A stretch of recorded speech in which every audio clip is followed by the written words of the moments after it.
is happening, everybody? Good to see you. Thanks for coming in today. I'm Kane B, and thanks for spending the night here on Saturday the Purge, as Swizz calls it. Okay, so let's see here. What's going on? We got a lot of Muse today. As you can see, the Muse is stacked up deep. Tony's here. And we got a special show brought to you by Type 2 Diabetes. I have a confession to make. I've been eating better. So, and I'm telling you, when I say it's melting off, it's literally melting off. And the thing is, I did a delivery tonight, and I walked into McDonald's and I thought, man, somebody must have just used the plop plop machine or something. It's right at the entrance, of course, which is a great place to put it in a restaurant. And I was like, man, and guess what? I don't know if it's me or you or what happened. Wes H, welcome in. It followed me till after I had to roll down the windows. Literally. It smelled like doo-doo. Kids go to bed. So, yeah, we got a special night. We got Jenn going to join us, the wonderful Jenn, and JJ Vance might make an appearance with us today, if you're lucky. He's a busy man. And we're going to look at the case of the 4 Idaho students, and we're going to do it documentary style now. We're just going to talk. If you guys want to join in, if you want to jump up here, feel free. I appreciate it. I'm glad you're here to share your Saturday night with me, and thank you for the super chat, Stormy. That was awesome. Thank you so much. Way to get started tonight. And I know it's the end of the month, so it's tight for everybody. And if you notice, we have the social credit system is back. Nobody can explain it, but right now it appears again that Lucy Morningstar, the Dark Evil Princess, is in the lead. So good for her. Congratulations. You can now fly on a flight. Alright, so let me see what I have on my sleeve. I didn't have time to do a reel. I know you guys love the reel. Everybody requests the reels. Nobody asks for the reels. I just give it to you. And then I lie about it. And I say I didn't do it. I'm a liar. I'm a liar. I really am a terrible, awful liar today. No, I really wouldn't lie to you. I could do an old reel, but nah. I like to keep it real. You know what I'm saying? So, I had some other stuff to talk to you about. I will just tell you right now that people out there are pretty crazy. So I don't even mess with them anymore. They cut me off. They hit my car. We got New Zealand in the house. What's up to now? Nikki Barber official. Wow. I must be the only choice on Saturday. Welcome in, everybody. We're going to go to the reel here in just a second. As soon as JJ apologizes. No, I'm just kidding. He has nothing to apologize for. It's such an honor to have him here. And thank you for your service there. What's the other thing? I'll think of it. I'll remember. You know I do. I just do that stuff. So, yeah, we're going to have a good time tonight. Be a great show. Try to keep it around 3 hours. Who knows? You know where the Purge gets started sometimes at 3 hours. And I hope the sound's working today. Lucy, yo got sounds playing todo.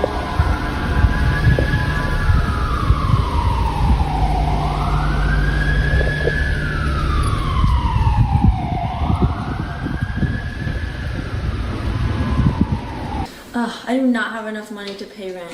What am I gonna do? I think we could figure something out. Oh my God, guys. It's Monopoly. Give him a hand in helping and he's too heavy. Stay where you are. Shut the door. It's a democracy. Mark and Betty, good morning, too. Somebody hit her with a chair. I guess there's no way to determine who did it. really funny. 1986, a California Highway Patrol officer named Craig Pyre drove his cruiser down Interstate 15 in San Diego, California.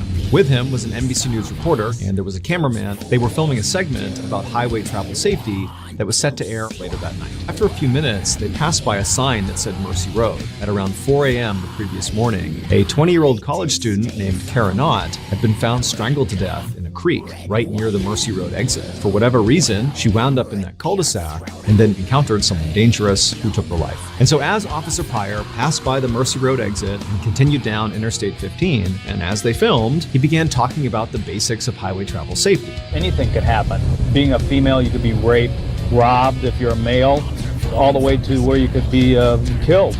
As this particular segment was filmed, Officer Pyre was looking ahead, and he noticed there was a car pulled over on the shoulder of the highway with its hazards on. So he turned to the news crew and basically said, look, here's a chance for us to actually show what to do in case your car breaks down on the highway. Officer Pyre walked over to the passenger side door of this car and asked him to explain what happened to your car. The driver said he had run out of gas and then gotten stranded on the side of the road. And then he had left his car and walked to a gas station to get a gas can, came all the way back, he put the gas into his car, but his car still wouldn't start. This driver is doing basically exactly what he shouldn't be doing, according to the safety tips Officer Pyre had given. And so on camera, he basically says to this guy, do you understand how dangerous it is to have left your car like that and walked alone on this highway? And the driver just kind of looked at him and shrugged, like, yeah, I guess so. After that, Officer Pyre and the news crew wrapped up filming. They told him what time to expect his segment to air on NBC that night. And when Officer Pyre's actual segment aired on TV, there were a few people, when they watched this clip, that noticed something very specific. And within an hour of this clip airing on TV, those few people were calling the police in droves to tell them, we know what happened to Kara Knott. It would turn out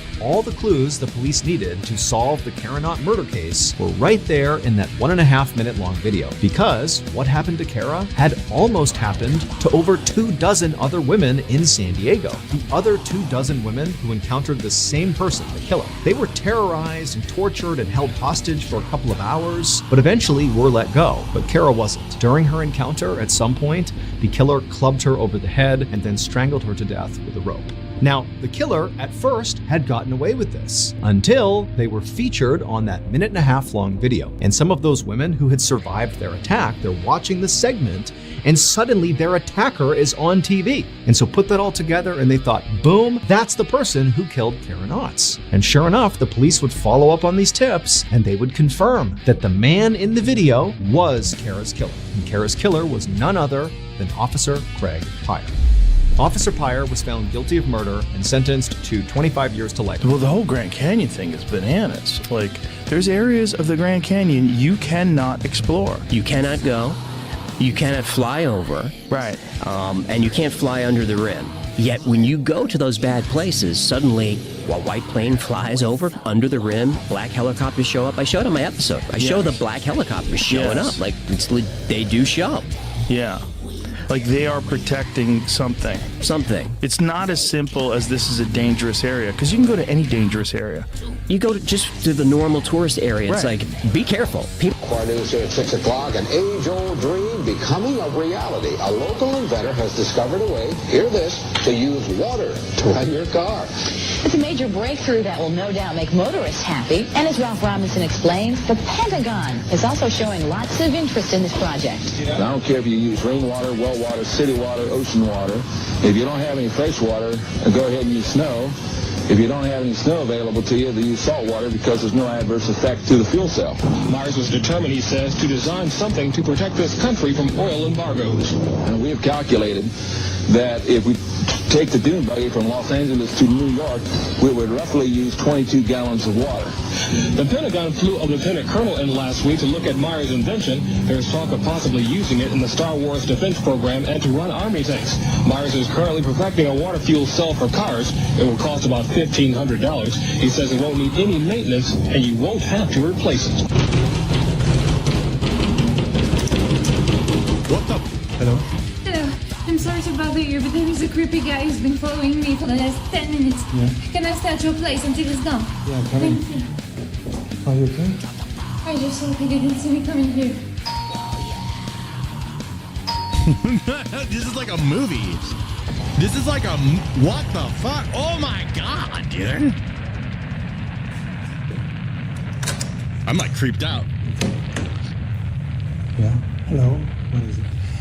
I was out for a walk with my wife and I. Yeah. We had a little argument and I lost sight of her.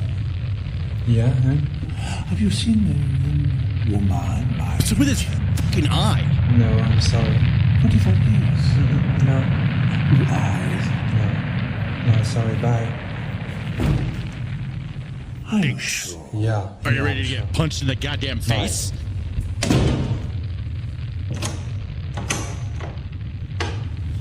Hey.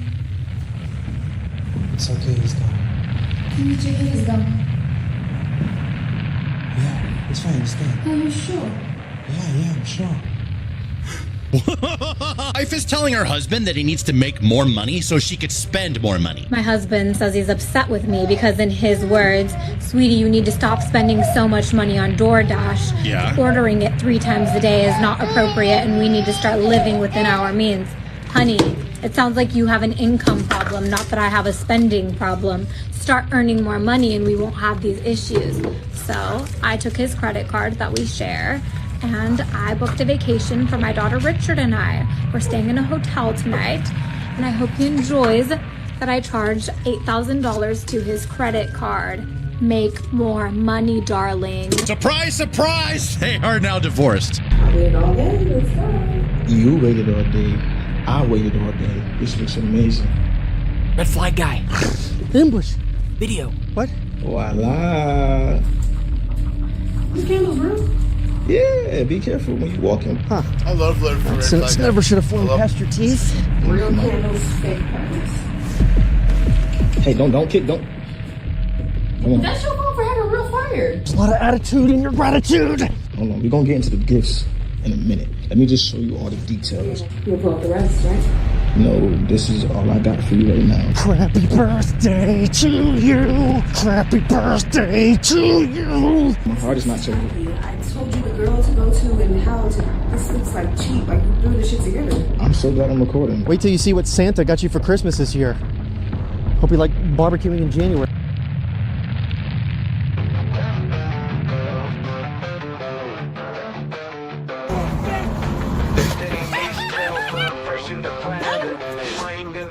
But I'm just a man. I'm not the fan creeping through the scene. Did a renovation and didn't kill the dream.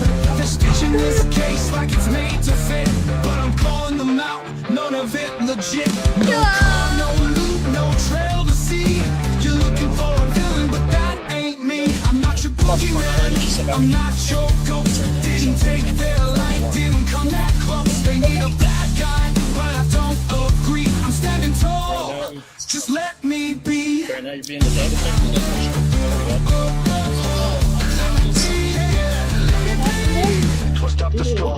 She really doesn't want the police in the room, and he took off on her. You'll see soon that they were hiding. The first thing to catch him. Can you guess?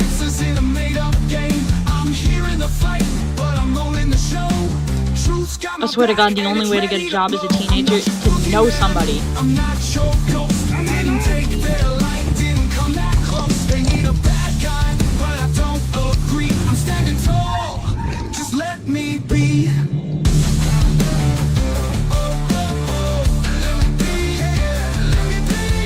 Twist up the story, but it still won't fly. You can't gauge the truth, so why even try? No phone on the tower, no dirt on my name. You're digging for answers in a made-up game. I'm here in the fight, but I'm all in the show.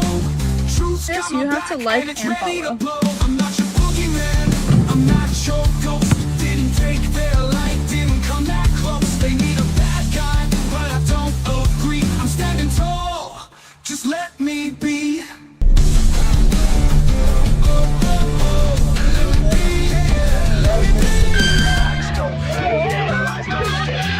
Just to see wheels turning slow but steady. I'm alive above, no fear of the fray. Truth by my side, got nothing to hide. I'm not your boogeyman, I'm not your ghost. Didn't take their life, didn't come that close. They need a bad guy, but I don't agree. I'm standing tall, just let me be.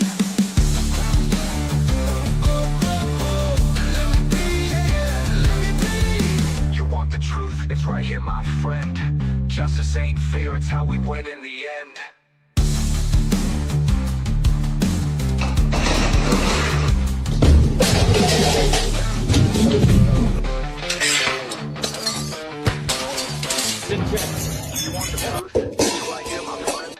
Justice ain't fear, it's how we win in the end.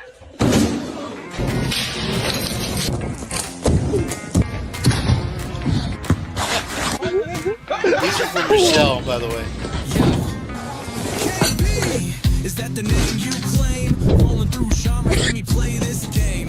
Rap like a madman, Eminem with the slang, spitting bars so sharp like a rap hangman. From YouTube fame to Idaho's wild ride, you're breaking it down, putting truths aside. Kane B got the purge, no doubt, he's the king. Breaking down the case like a YouTube machine. Kane B the purge, bringing heat in the booth. Facts on the table, there's no home proof.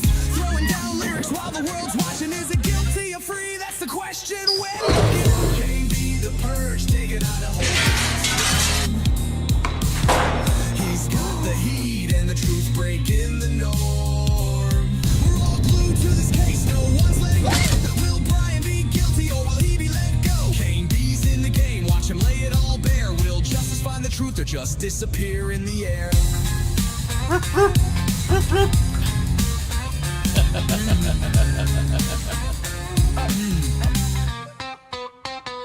Here's my bubblegum pop, you ready or not? Kane B's in the mix with the case so hot. Rock pop, keep switching it up. Dancing through the colors like a YouTube cop. Got Kane B, the purge, putting the story in flow. Breaking it down with humor, watch that case blow.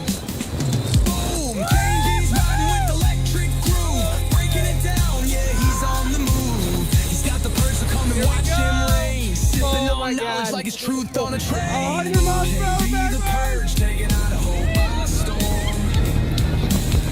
He's got the heat and the truth breaking the norm. We're all glued to this case, no one's letting go. Will Brian be guilty or will he be let go? Kane B's in the game, watch him lay it all bare. Will justice find the truth or just disappear in the air? Now here I am, R&B vibes on deck. Let's get a little smooth, but don't forget, I'm bringing humor, I'm bringing the sound. But this case got us all spinning round. KB with the truth, it's hard to ignore. Like waiting for that next chapter in the lore.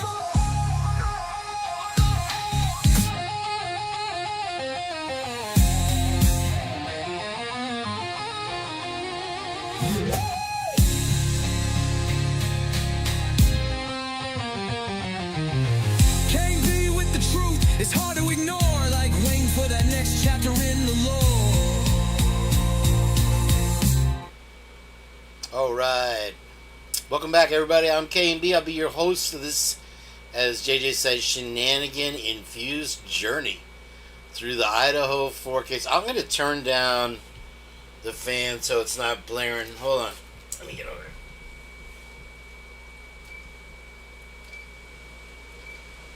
Oh, did I turn it up? There it is. Is that better? Gotta do a little, I call it, anyway. Okay, so you may or may not be aware that we had the water main broke next to my trailer over here. And, I don't know, I guess it may or may not have been caused by the lawn guy running it over, I don't know. But it was for 2 days, bleeding water. Giant pot. I thought the whole place was gonna float away. So that's finally fixed, and we moved on with our life. I'm just gonna be your host, like Kelpie the seal. Like, what does Kelpie want? Kelpie wants fish. All right, let's get right to it, you guys. I got nothing. All right, we'll play that a little later, so I'll save it. Hope you enjoyed today's reel. Thanks for ruining it for everybody, Twiz. As usual. Yeah, that's crazy, right? The cop was the one.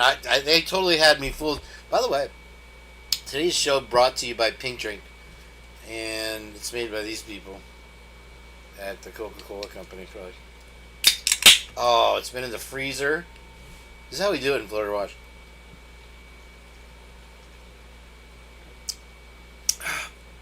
Oh, yeah.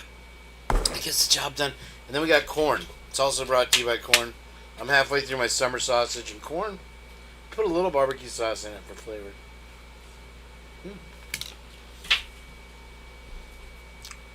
Excuse me. Okay. Here we go.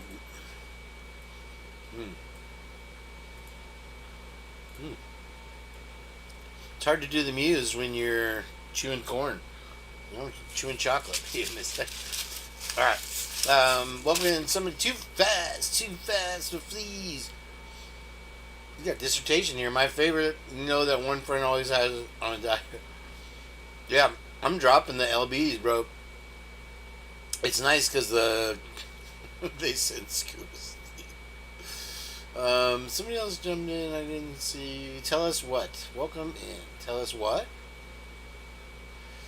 Yeah, I've replaced sweets with corn, except for when JJ gets here, we're gonna destroy him with the Reese's because I know he's a fan of the cups. I didn't get the peanut butter and jelly ones. I don't figure that that's a good idea. Okay, you already put your peanut butter in my chocolate. Let's move on. Yeah, corn. I have a lot of corn on the cob. I do, because I'm corn rich. Like, okay, let's start off the shenanigans here. By the way, if you're new to the Purge, please hit that subscribe button, hit like, and make sure you get on over there to Operation GCD Podcast. He is at 998 subs. You could be the 1,000th customer. So please, somebody put a link to Mr. JJ's show, and let's get him up to where he belongs. You know, they always start here, and they go on to do bigger things, and they forget about us here. JJ's stayed low, unlike these other talents I've had in the show. Just kidding. We will have Jenn a little bit later, and she's feeling better. She's recovered from her terrible flu she had 2 weeks. We missed her. And who else? Lori's here? I don't see no Lori. Not Lori here. Where are you, Lori? You're not lurking, right? Florida man allegedly kidnapped ex-girlfriend, shoving her into the trunk of her own car. Isn't that nice? It's funny. I don't know if it's just with the detachment of social media or whatever that people treat people like objects that need to be disposed of. It's just so odd. Please, Jesus. Find Jesus. A Florida man is facing charges for allegedly kidnapping his ex-girlfriend on Tuesday after placing a tracker on her vehicle. Yes, folks, that's right. The Hillsborough County Sheriff's Office said deputies responded to a report of a possible kidnapping at a residence on 33rd Street, Southeast in Ruskin. At around 3:22 a.m. Tuesday, deputies investigating the scene learned the suspect, identified as Julian Jaramillo, had kidnapped his ex. Jaramillo allegedly placed tracking device in his ex-girlfriend's vehicle and tracked her to her, I guess maybe it was her new residence. When she emerged from the residence, he allegedly stole the victim's keys and shoved her into the trunk. Surveillance video released by the sheriff shows the suspect pushing the victim in the trunk of her own. So there's no way she did that willingly, right? He was then allegedly drove to his residence in Palmetto, which is probably about 15 miles away, where he held the victim against her will with assistance from the Manatee County Sheriff's Office. Jaramillo was stopped while leaving the neighborhood with the victim, and he was taken into custody, and he's in Manatee County jail. I'm sure it's no pleasant place.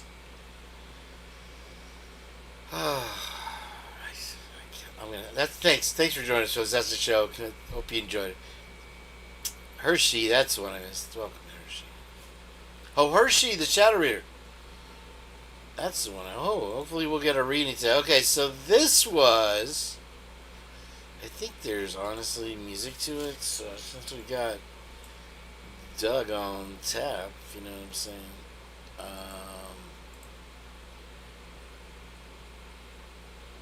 while we do, there's another one. Please sub up to Backwood Beats and Outlaw Rhythms. My goodness, he hasn't even cleared 300 subs, and it's driving me absolutely kabonkos. I don't understand. He's got, if you look, all this great music. He did the music for that Lana AI thing I did, and all these great AI things that he does. He has actually one I can probably show you later. But for the sake of Pete, get on over to Douglas there. Help a brother out. The funny thing is, they're already starting to put ads on his show or in his music videos, and he's not monetized. So YouTube's just kind of doing whatever YouTube does, I guess. Let's play this real quick. This is an ad for Clearwater Beach, so check out how fun this one is. How are you? Did you enjoy yourself today here in Clearwater Beach? Yes. Scale from 1 to 10. 10. A 10, really? And are you local or from out of town? Local. Local. They were giving it some thought there. Would you say Tampa, Orlando? What are we talking here? I was born in Puerto Rico. Born in Puerto Rico. Do you speak fluent Spanish? I do. Nice. This has to be the most awkward thing I've ever seen. I think it's pretty much, you can see in the shadow that it's a guy holding a puppet talking to these people. And I'm sure, now, there's a couple of stories we'll get to in a second. Now, did you go onto the beach, or did you just kind of walking the strip here? Okay, nice. All right, well, listen, ladies, enjoy. If this is the... I just had to play it because it was just so... Let's put a pretty face on Scientology now and move on. Okay. This is exciting for some. Some may not be so excited. They used to have a lot of coupons in the paper. Speaking of coupons in the paper, JJ. The world's largest hot dog chain announces a partnership with Walmart. Now, at first I thought it was going to be Nathan's or maybe Skyline Chili, but it turned out it was Wiener Schnitzel. Wiener Schnitzels. Kind of a little let down. Gross. Yeah, they're probably not bad. I've never had it. I just remember I was seeing all their coupons. So, Trish, this one's for you, my love. What not to do at Universal's new Epic theme park. And let's get some more music going on here.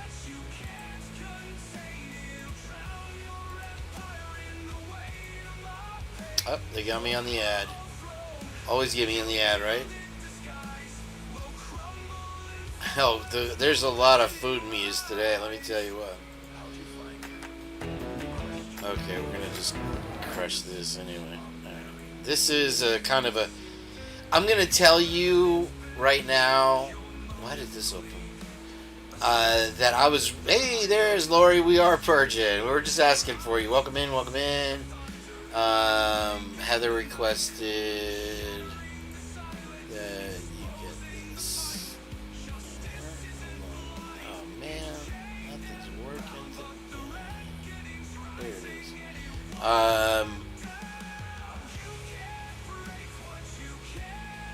on. Yeah. Okay. So yeah, Trish. I'll be honest with you. More than half of the rides are super cheesy, crappy kid rides, and then like the ones that we thought were gonna be good are like you shoot a laser at a thing, and then this one right there where you go to the Ministry of Magic, they just shoot up a little puff of smoke.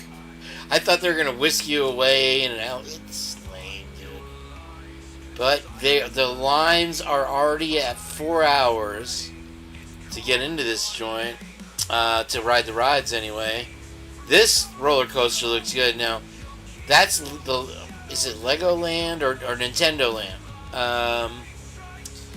And then, you know, they have new Harry Potter stuff, and then they have How to Train Your Dragon. It's just, I mean, look at. Ah, they got me on the ad again. 1 second. I have beef with the Adobe people. Hold on. Everything is a portal, I noticed, by the way. But look at these Look at these crappy props that they use. It looks like... Hold on, where was it? Right here. It looks like they just, like, put up some plywood and like, they'll believe anything. That's the big ride there. And then they have one of those spinny aroundy things. I think you'll see it here in a second. For the How to Train Your Dragon, like you ride the dragon. Right there's the dragon ride. I don't know. From what I've seen so far, it's a lot of shows and a lot of kind of like, I don't know. This looks fun. I want to show you the other. This is the Ministry of Magic here.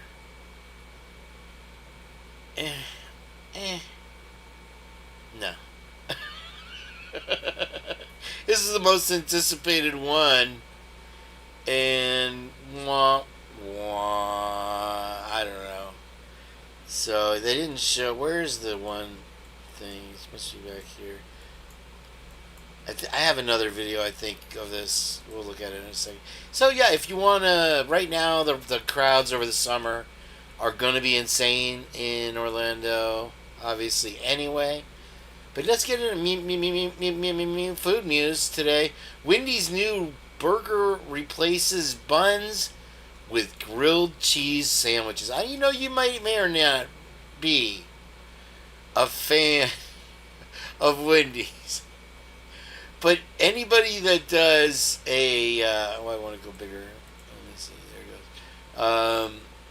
A grilled cheese sandwich, and it looks like a decent grilled cheese. It doesn't look like me, where I slather the butter on both sides and get it. But it'll work. That's the bun. So enjoy. To your health. Let's see here. Okay. Muse. Idaho Purge. Garouse Ryan Brogberger defense to keep alternate suspect secret.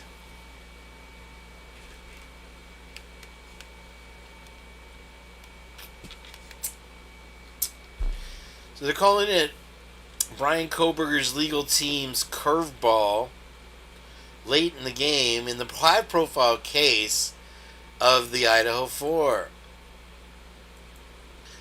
leaving the public and legal observers with more questions than answers. Is it that they're finally getting it? They're starting to get it.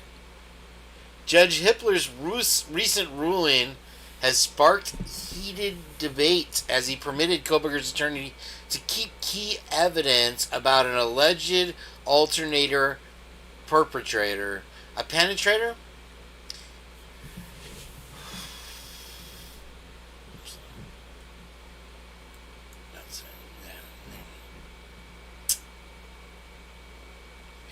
Koberger's attorneys have not only implied the existence of another suspect, but they are also hinting that key evidence, potentially even DNA found at the scene, was planted to frame their client.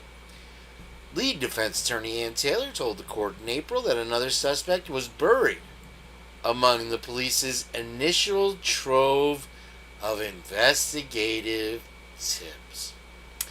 Gosh, if we'd only had any idea here at the Purge, right guys? If any of us knew what was going on. Oh. We know that Hippler demanded evidence, and let's see what else. The secrecy has provoked frustration among the families of victims Kaylee Gonzalez, Madison Mogan, Sandra Kernodle, and Ethan Chapin, who were all found inside the King Road home. Critics argue the defense is attempting to create confusion and delay. Supporters of Koberger insist that every possible suspect should be investigated. I think I can go now, George.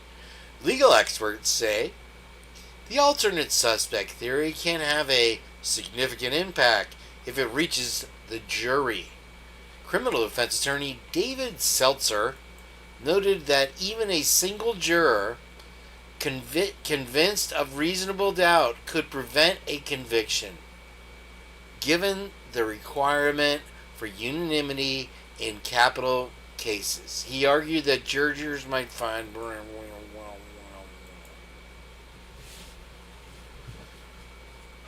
So here's savings news in Me Foods.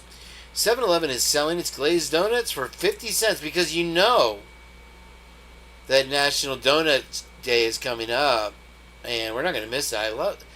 Don't eat seed oils, but darn it, donuts are just, with the one exception, just not too many. And we all know that fly-covered little case they have there when you're hungry, and you usually grab a muffin, but sometimes you grab a donut. National Donut Day is quickly approaching, and some of our faves are already introducing some pretty sweet deals to celebrate the delicious holiday.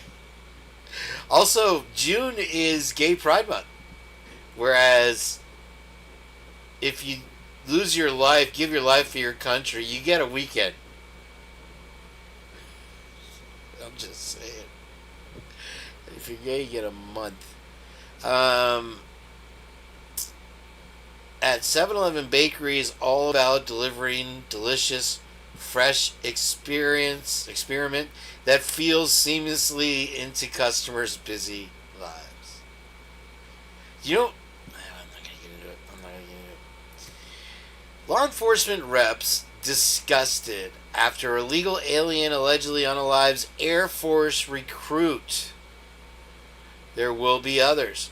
Advocates for police and Border Patrol lambasted what they said were open border policies that allowed an illegal alien suspected of taking out an Air Force recruit into the country in the first place. Biden has brain cancer. I don't know how Christian it is, but my dream of pissing on his grave is coming up. You heard it here first. I'm gonna invent like a tube that goes down my, so when they arrest me, that I don't get like an indecent exposure charge. It just be like lawful conduct.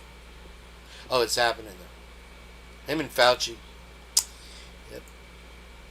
At least I can do that, and then I'm gonna do the pee-pee dance. Idaho murder case runs into problems, but suspect set for August trial. I don't know how MSN is so knowledgeable about it, but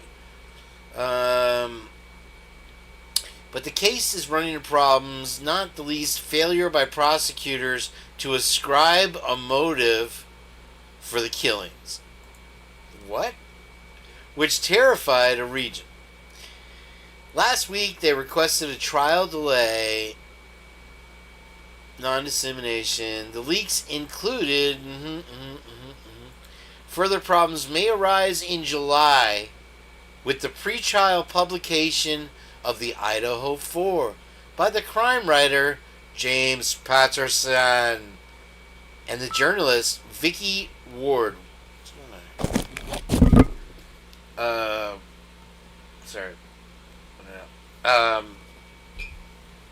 was it?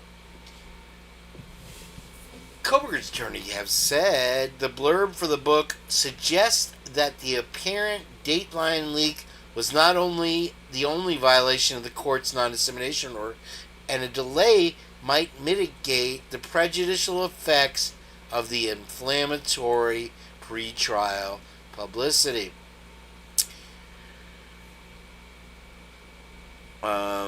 Idaho Judge Stephen Hippler has said he is open to appointing a special prosecutor to question people under oath to determine the origin of the leaks.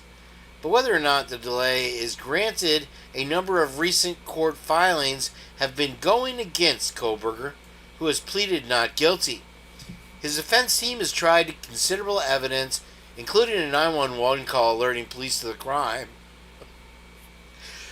The description of a man with bushy eyebrows, one bushy eyebrow, at the house around the time.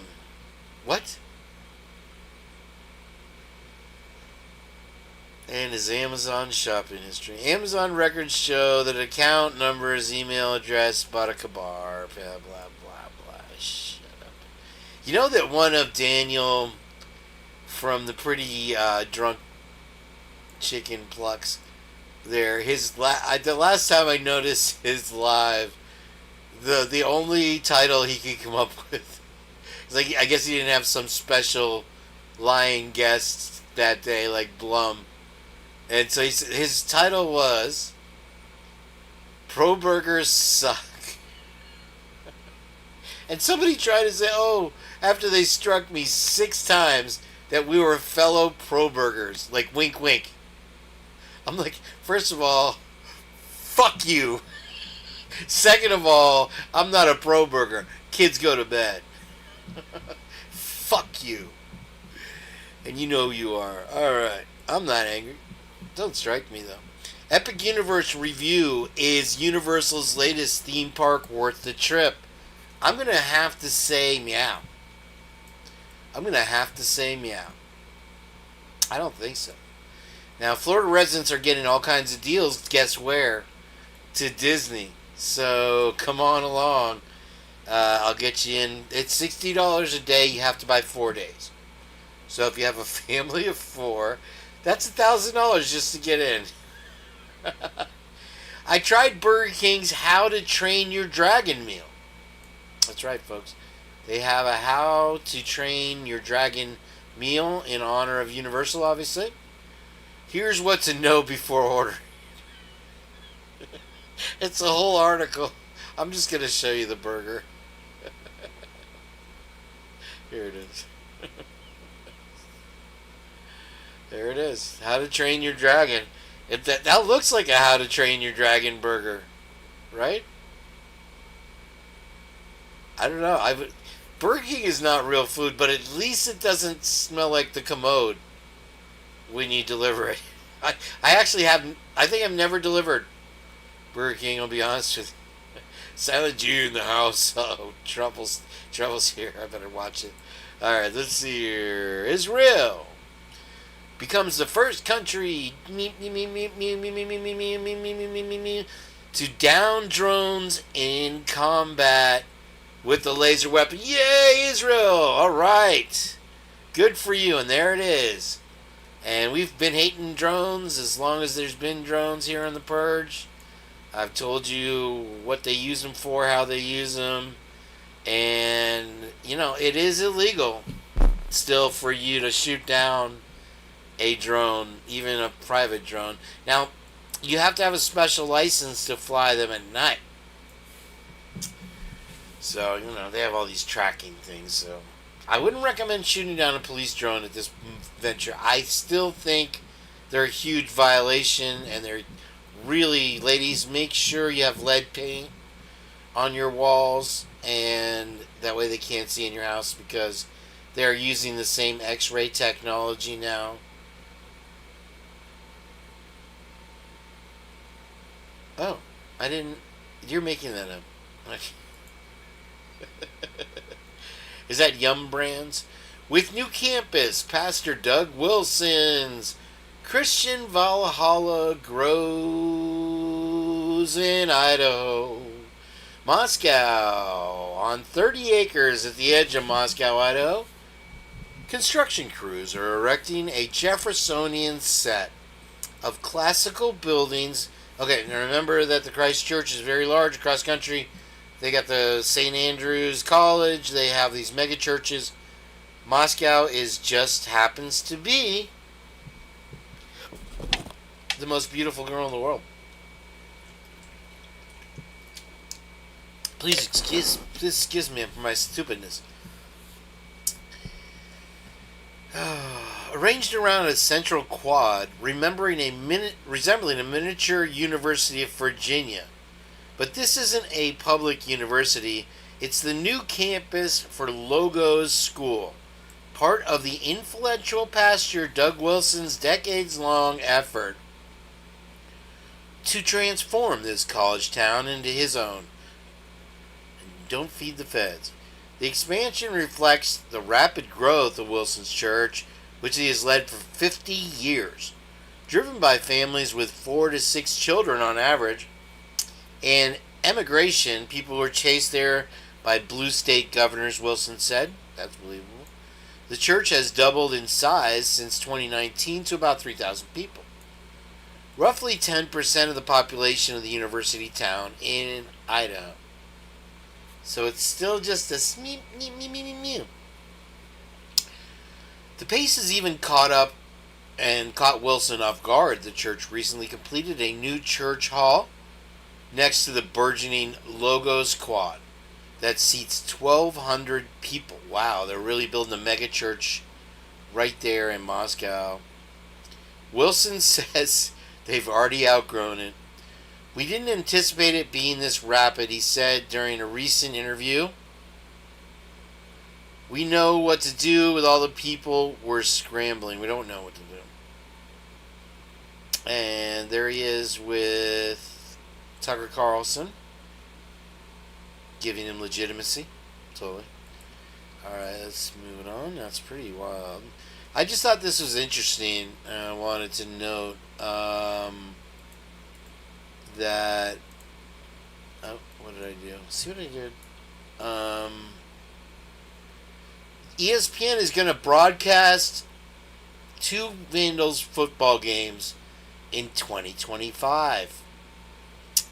The Big Sky Conference and ESPN announced on Thursday that Idaho Vandal football will be playing on ESPN Network twice this upcoming season.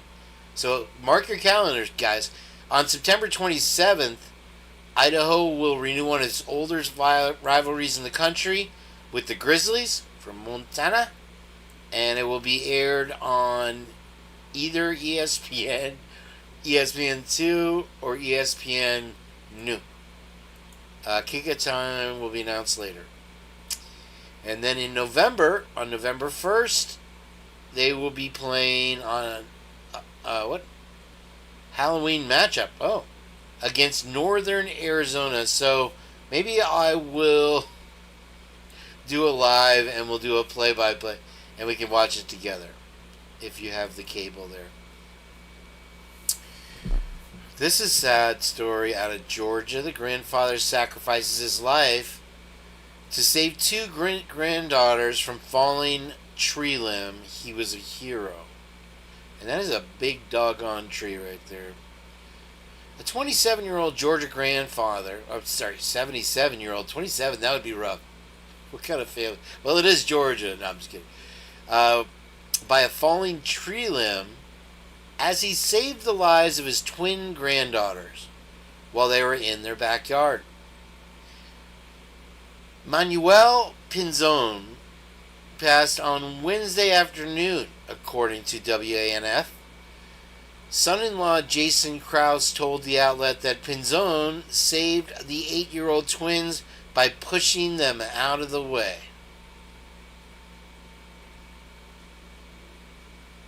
Pretty cool. Former New York prison guard pleads guilty. This one was for Twiz. In connection with inmates beating to unalive. That's right, guys. It happens. And it happened here. And it doesn't have to be a big deal. Or the person doesn't have to be. If it's convenient, it seems that they can make it happen. Whether it's a prisoner or it's a prison guard. People like money. And it's never enough. So, this is the other confession I told you I'd remember. My house was struck by lightning. And my plop plop machine fan, as you can imagine, it's very stressful for me right now, is kabonkos. It's kaput. It's kablooey. It's not working. It must have taken a direct hit because it was an old faithful. I ran it at all times. And it's gone. So I'm going to have my neighbor Brian down here to help me put a new one in. Yay. More expensive. I love being a homeowner. This house, though, did not fare as well. It did wake me up the one that took out my thing, and my computer restarted. Luckily, I highly recommend you guys that you replace your system drive and maybe an alternate audio video drive in your. I know 50% of you use your phones to watch the show. That's great. That's fine. And I know a lot of you drop out in an hour because your phones need charging. I know these things. But anyway, that's why I try to keep things centered, so to speak. But anyway, if you replace your system drive with a solid state hard drive, I always say this, it will speed up even on like a Windows 98 computer.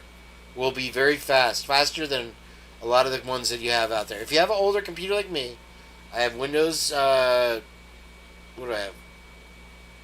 Whatever the Windows is. I have that. Not the 2011 one. I'll never switch to that. 2010, I think. It's woke up 2010. It'll make it faster. And then also, I found... Here, Leslie and Billy wanted more dudes. There you go, Leslie and Billy. Here, let's see. There's some dudes for you. Like that? Look at the banana hammock. Literally a banana hammock. When the lightning strikes, which it does here, Tampa Bay is like 3rd rated, I guess we found out, Rockford, in the world for lightning strikes. So Doug doesn't wear the banana hammock, does he? Maybe Doug does. Oh, Doug Wilson. Okay. I just came from Clearwater Mall. I just delivered some Panera from there. And Clearwater Mall looks to be getting a Dave's Hot Chicken. Now, first I thought, like you folks probably are thinking, is that it was Wendy's doing a fancy outlet or something.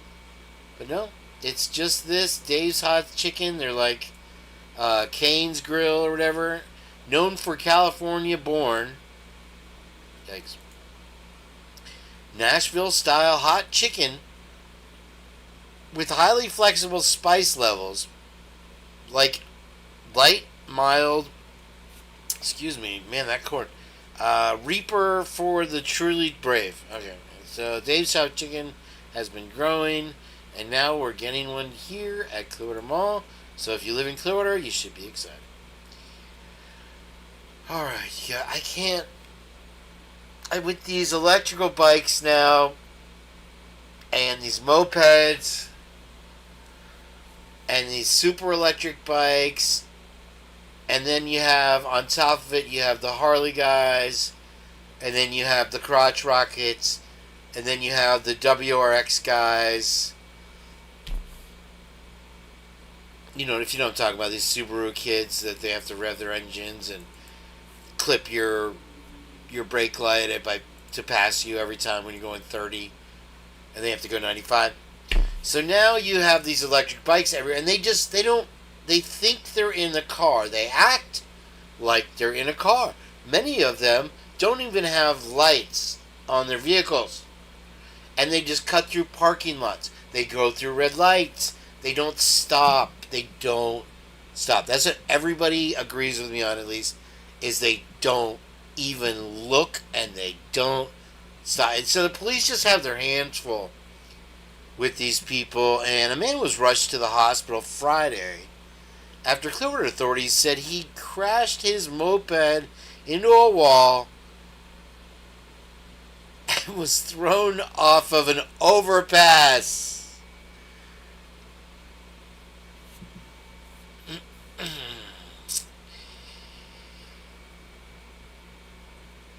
Moped on a freeway. No. I'm sorry. I love riding motorcycles. I've done it since I was 15. We had all the Katanas and Nighthawks and whatever, you name it. And I drove fast. 15. And there was one time on Keene Road, and the Nighthawk I was on started shaking. It's amazing that it didn't come into pieces and fall apart. I didn't know what it was. I just slowed down, and fortunately it slowed down. And the way you already have a lot of retirees here, and they still drive at night, even though they shouldn't, and they can't see. And so the bad traffic is between 4 and 6, obviously, and people are just ready, out for blood to get home to dinner. And so that's why I don't even 4 to 6. Nope, don't even go. And it's nuts. And then you throw in all these variables. I mean, I was literally like, this is like not a game of Frog. It's like does anybody remember that game? Not Tron. What was it? It had the thing, and you looked down. Not Tetris. I'll remember it. It was like a vortex. Anyway, it's like just shit shooting all over the place when you're driving now. And it's like, dude, I mean, I feel bad if I hit you, but honestly, bro, I don't want to mess my car up because you don't have insurance. And it's just going to slow me down.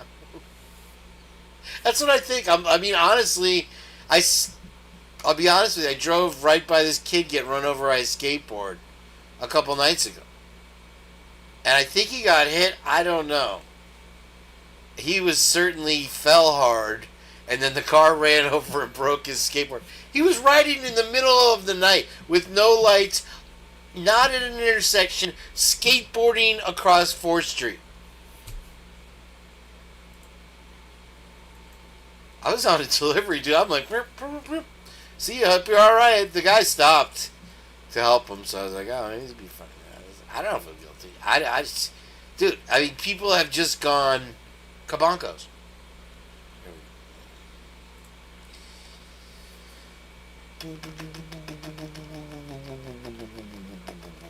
Okay, yay. This is just whoopee-doo. Whoop-de-freaking-do. Here, stop this. Pinellas County to stop adding fluoride to water after new state law with fluoride, which is a poisonous substance to humans. Poisonous chemical. They treated the water the other day, and they mentioned in the news about how they were going to use chloride and ammonia. And my whole house, every time I ran the faucet, smelled like I just dumped a gallon of Clorox in my laundry. So we got one thing down, the fluoride. What on earth were they ever thinking putting fluoride in water? It's obviously they're trying to kill us, dude. So one thing down. So DeSantis keeps making strides. I'll give him that. Largo man charged with bomb hoax at FBI Tampa field office. If you're gonna go big, bro, you might as well go for the FBI. And some of you may recognize that entrance. Some of you feds out there. Tampa, Florida, U.S. Attorney General Gregory W. Kehoe announces a criminal complaint charging a 49-year-old of Largo.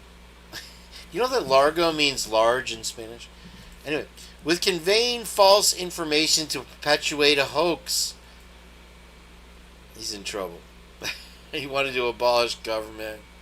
My name is blah, blah, blah, blah. Alright. Here we go. And so this is the second Scientology news. Seniors sweat through graduation day with Tropicana Field out of commission. So in St. Pete, we had this baseball team that we took 20 years to buy. And the first chance that they got, they stabbed us in the back. So nobody is a fan of the Rays. And ever since the hurricanes, the roof was ripped off. They had one of these like canvas see-through roofs that was one of the most controversial in the in the baseball league, because it was so low. A lot of times the pop flies would hit the rafters. It was a crappy feel. It was a nice place to visit, and so they asked for money. The city wouldn't give it to them, and they tried to move to Montreal. They tried to do it, backstabbing us in the middle of the night. And they literally had bad attendance before. Because I used to like to listen to the games on the AM radio. It's nice in the background. Karameyer with a hit. You know, whatever. Now, when I see somebody with a raise, I want to throw egg on them. So, instead of doing the graduations for St. Pete in this area here, because the Trop is out of commission permanently, they held it at the Sound, which I've been told is not owned by Scientology. It's owned by the city of Clearwater. It's actually called, what do they call it? And it's this amphitheater right there, and I did a tour of it when I did the Scientology thing. I know Mommy Ball was there for that one. And I showed Tom Cruise's condo. Let's see here. Oh, I forget. It's of course, if it's got, they used to just call it the stupid names, the Sound, and it's an amphitheater outdoor in the middle of Florida. That's real smart. Boca Ciega High School student graduates had to beat the heat, and so it's not that hot right now. It's not oppressively hot. It's in the 90s, but it's like it rained obviously today. What is the name of this damn thing? Wow, they had to pay $140 to graduate. That sucks. I don't know. It's like the Spectrum Sound or the Red Bull Sound Arena. It's so stupid. This is big news. This is an ex-girlfriend story here for you. Rick Springfield he's not my ex-girlfriend, but he used to shop at the same Vons that I did in La Jolla, right there in Pacific Beach. And he's a handsome damn man. He really is. Even to this day, look at him. And so he's starting the I Want the 80s tour here. Where did it go? Oh, darn it. Did I just close it? Let me reopen it. Wait. Here. There. Meow. Me. Okay. What's it called? I Want My 80s tour is totally rad. And it's starting in Clearwater. And you got acts like John Cafferty, whoever that is. And the Beaver Brown Band. City from the soundtrack. Eddie and the Cruisers. Fun stuff. Bunch of old guys up there wailing away. And it's starting here at Ruth Eckerd Hall. So that's fun stuff. Look for that in a town near you. And so here now is part of the fallout of the Rays stabbing their own people and fans in the back. Mayor Jane Castor, she's the Hillsborough or Tampa mayor, voices support for the Rays. You can have them. Send them to Dubai. For all I care, we're done with the Rays. There you go. There's Castor. She's aging real well. Let's see. She has a lot of stars. Tampa's not an easy city. Here we go. Dine with Pride. Best spots to grab a bite during Pride Month. And there it is. So June is Pride Month. And I'll say what you will about it. It brings a ton of money to St. Petersburg. They have the world famous Pantyhose Parade or whatever it is. And they go down Beach Boulevard or whatever it is. And they wave their little and all the things. And so I have gone there and busked before and left with hundreds of dollars, to be honest. I'm going to do it again. Why not? So there's a... And... So, so I've told you that there was a small pickup that is made by, one is Toyota, one is Chevy, one is Subaru, and I think Ford got into the game. Now the small, when I say small, they're small. But they're only like $6,000 or $7,000. I haven't seen one yet on the road or on the market. I thought I saw one. I might have seen one. And it looks like one of those little Chinese Datsun pickups. But anyway, this is a small electric Toyota pickup these are electric, that looks ready to take on Ford's Maverick. The EPU mini hauler concept shares Ford's size and features, an oddball tailgate, bigger interior, and more. And there it is. Let me move my big fat head here, sorry. So this, it doesn't make any sense to me why they went all electric. Does anybody know? Because it seemed to me like the hybrid thing had it down. You electric when you need it and gas when you need it, and you can go distances. And they've gone with this crappy electric thing, and they catch on fire, and it's a mess. So whatever. So anyway, Muse. Everything you know about Toyota's $13,000 pickup truck. I don't know. I think it teleported here from the 80s. I don't know how much you need to know. So I think the 7,000 ended up going to 13,000, and they let the people from Yugo design it.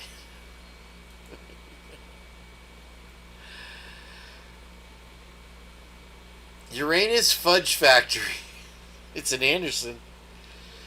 This is from my Rochelle here. Thank you, Rochelle. This is a tour of Uranus. And you can get fudge that was made there. Okay. You can look for yourself on that one. Here's some news. Christy Gonzalez is on IMDb.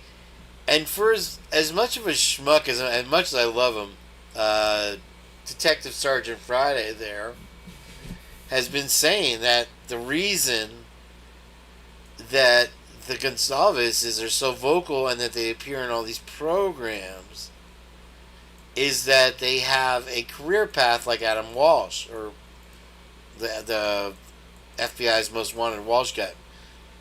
Well, here's your proof. Hats off to you, Mr. Friday. Christy Gonzalez, and this comes from us from Rochelle. Thank you very much for pointing that out. If you want to book her, she is available, and there's her agent info there. Alright, I think that one more, hold on. Oh, nope, that does it for me, Alright. I thought I saw a putty tap. I thought I saw Operation GCD out there in Chatland. Does he need 7 minutes? Is he going to put me on the spot? Maybe Lucy Morningstar would like to come up here and answer some questions. She said she's going to keep the name like that just during the case. I guess we'll have to see. What's up, Scott Middlehead? Lori. Comment of the night right there. Let me check on Jenn. I knew he'd need 7 minutes. He likes to watch me suffer just as Lucy Morningstar does as well now. They share a sadistic need to watch me struggle.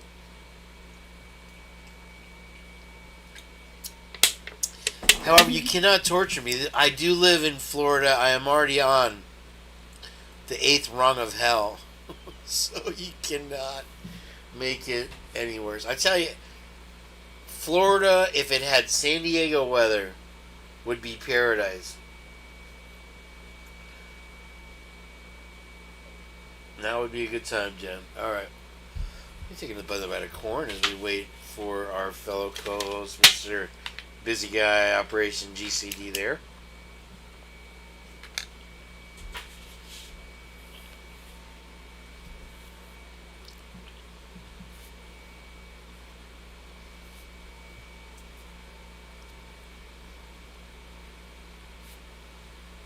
It's wild.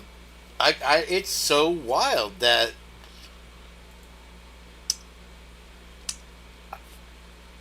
I'm sure a guilter would say that it's because all these shows want to book them, and she's been on so many that it's just easier to contact them this way. and they restored their. All right, let's read some documents. Documents. Documents. Sure. We'll take a tour of my AI stuff in a little bit. Don't worry about it. I want to thank Miss Potsy Watsy for postponing her live the other day. I was like, she's a real sport for doing that. That's nice of her. I didn't know she did that. I hope she's cleaning and listening. Well. Look what the cat dragged in. Good. Now I can take my break. I deserved it.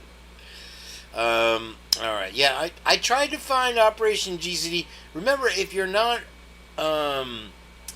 subscribed to Rumble, please do, as we are slow. At last I checked, let's see now. I haven't done a video yet. I have 16 subscribers still. So this is me. Wait, but probably won't be able to go to my dashboard. My channel. Just go there. Is that it? Yeah, there you can follow me. And I would appreciate it if you went over there and subbed up and got it. I'd like to start with kind of a bang over there with at least 100 subs. So let's I don't know how hard that. It looks like I have 6 followers. I don't even understand the whole business. But also, we have JJ's already broadcasting from there. He does a simulcast. I haven't been able to master the simulcast yet with OBS, so it's down the road. But this is JJ's Rumble, and I'm telling you, if you love YouTube, you will triple love Rumble. They have so much more to offer as far as interactiveness and all that other stuff over here on the Rumble. So eventually we will be moving that way, and I hope you will join us, whether I'm doing simulcasts or mamacasts or whatever it is. All right, let's see. Documents. All right, I have a lot of stuff today. I could just go all night. Why am I? Oh, I'm not on the thing. You can't see what I see. Alright, let's see here. I forgot about those ones.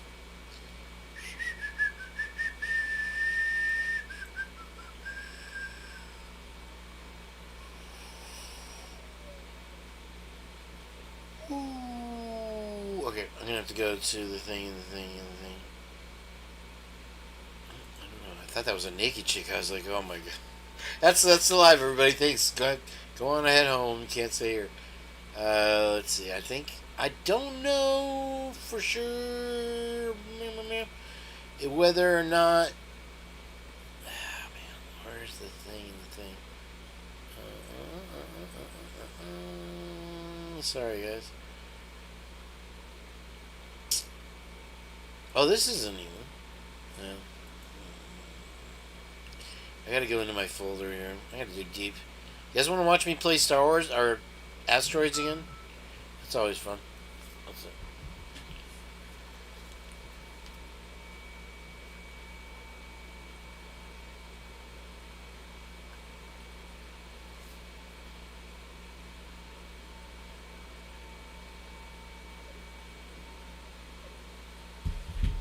I'm just gonna eat my corn. I'm not gonna get upset.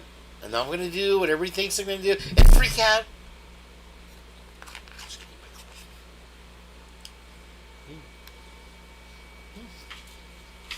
telling you, corn is better than sweets. Username. Nice to see you. Nice to see you. Watch what? Alright. Let me just double check. Pretty sure I know what Hitler had to say about the documents that were released. Let's see here. AI. Huh. There it is. I wonder how that name got in there. Let's see here. Alright, there's no hearings. Oh boy, I'm failing. Here we go. Sorry. I just have to do one thing or another. I'm gonna find you. I'm gonna get you. Oh. State of Idaho versus Lori Vallow, a.k.a. Lori Noreen Daybell. She has an upcoming case in Idaho? Wait.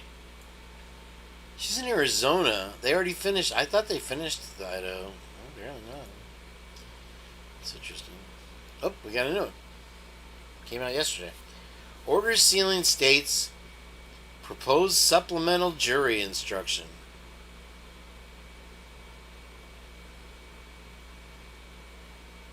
Yes, Lucy, why? That's the first thing I saw when I looked up. Why? Tough crowd. Motion to seal. States propose supplemental jury instruction. So they did seal the order. Let's see what it says. It's sealed, so I guess it didn't say much. This is coming from Latah County Prosecutor's Office, William S. Thompson and Ashley Jennings, Senior Deputy Prosecuting Attorney Joshua Hurwitz. Wow, what a title he gave himself. Let's not start sucking each other's dicks just yet, guys. Alright, let's see. Kids go to bed. In the District Court of the 4th Judicial District of the State of Idaho, in and for the County of Ada, motion to seal. States proposed supplemental jury instruction. What in the actual feck are they going to tell this jury that needs to be sealed? I'm going to go on a wild limb and say it's nothing to do with national security. Come now, the state of Idaho, by and through the Latah County joke of a prosecuting attorney system, are hereby moves the court pursuant to Idaho's Court Administrative Rule 32 and some Idaho code, sealing the state's proposed supplemental jury instruction based on the fact that the defendant's filings have been submitted under seal. So they're sealing it because the other one's sealed. All right, or you got Kelpie the seal. What does Kelpie want? It's like if you release Kelpie, they got these activists. Oh, Kelpie lives in a mall. He's a prisoner. You release Kelpie out. He sees a great white or an orca swimming toward. He's like, what does Kelpie want?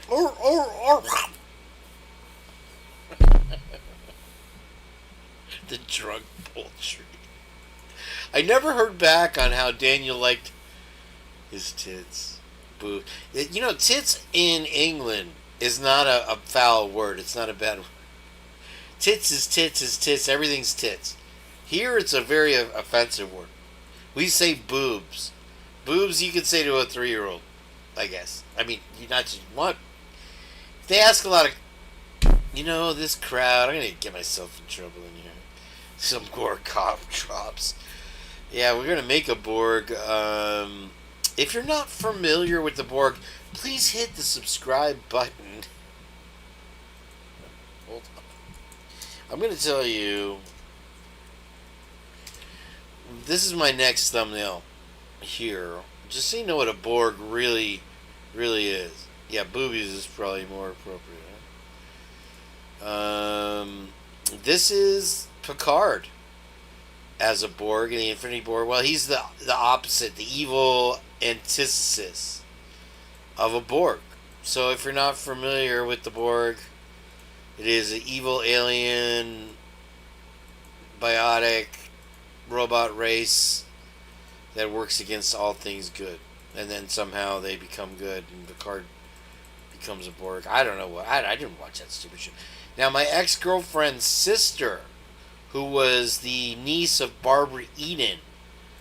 got her first SAG card from working on Deep Space Nine back in the 90s.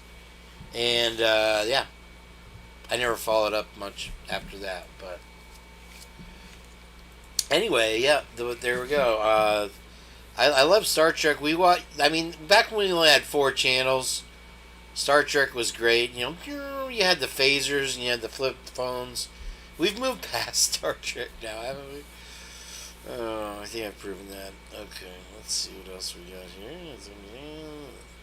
here. Jen, here's, once again, maybe I have to spell it out for... Wait, there's rumble.com. Please join for JJ. The talent is so hard to manage. They get, they have these prima donna expectations. They want no brown M&Ms in their rider. Jen, there is the link. I'll put it a second time. Just say, if anybody else wants to jump up here and play HR videos or something like that, we could talk about the show The Office. Why not? We could do that. I want to talk to you now. This is where we get serious on the Purge. And the future of the Purge is going to be me roaming around town talking to people. And JJ seems to be joining us with no picture here. There he is. Is this the Purge? You have found it well, young Padawan. Welcome in, welcome in. Nice. Greetings, sir. Good purging. Do you have a human form today at all? Oh, wait. Meet Chief Master James Fry.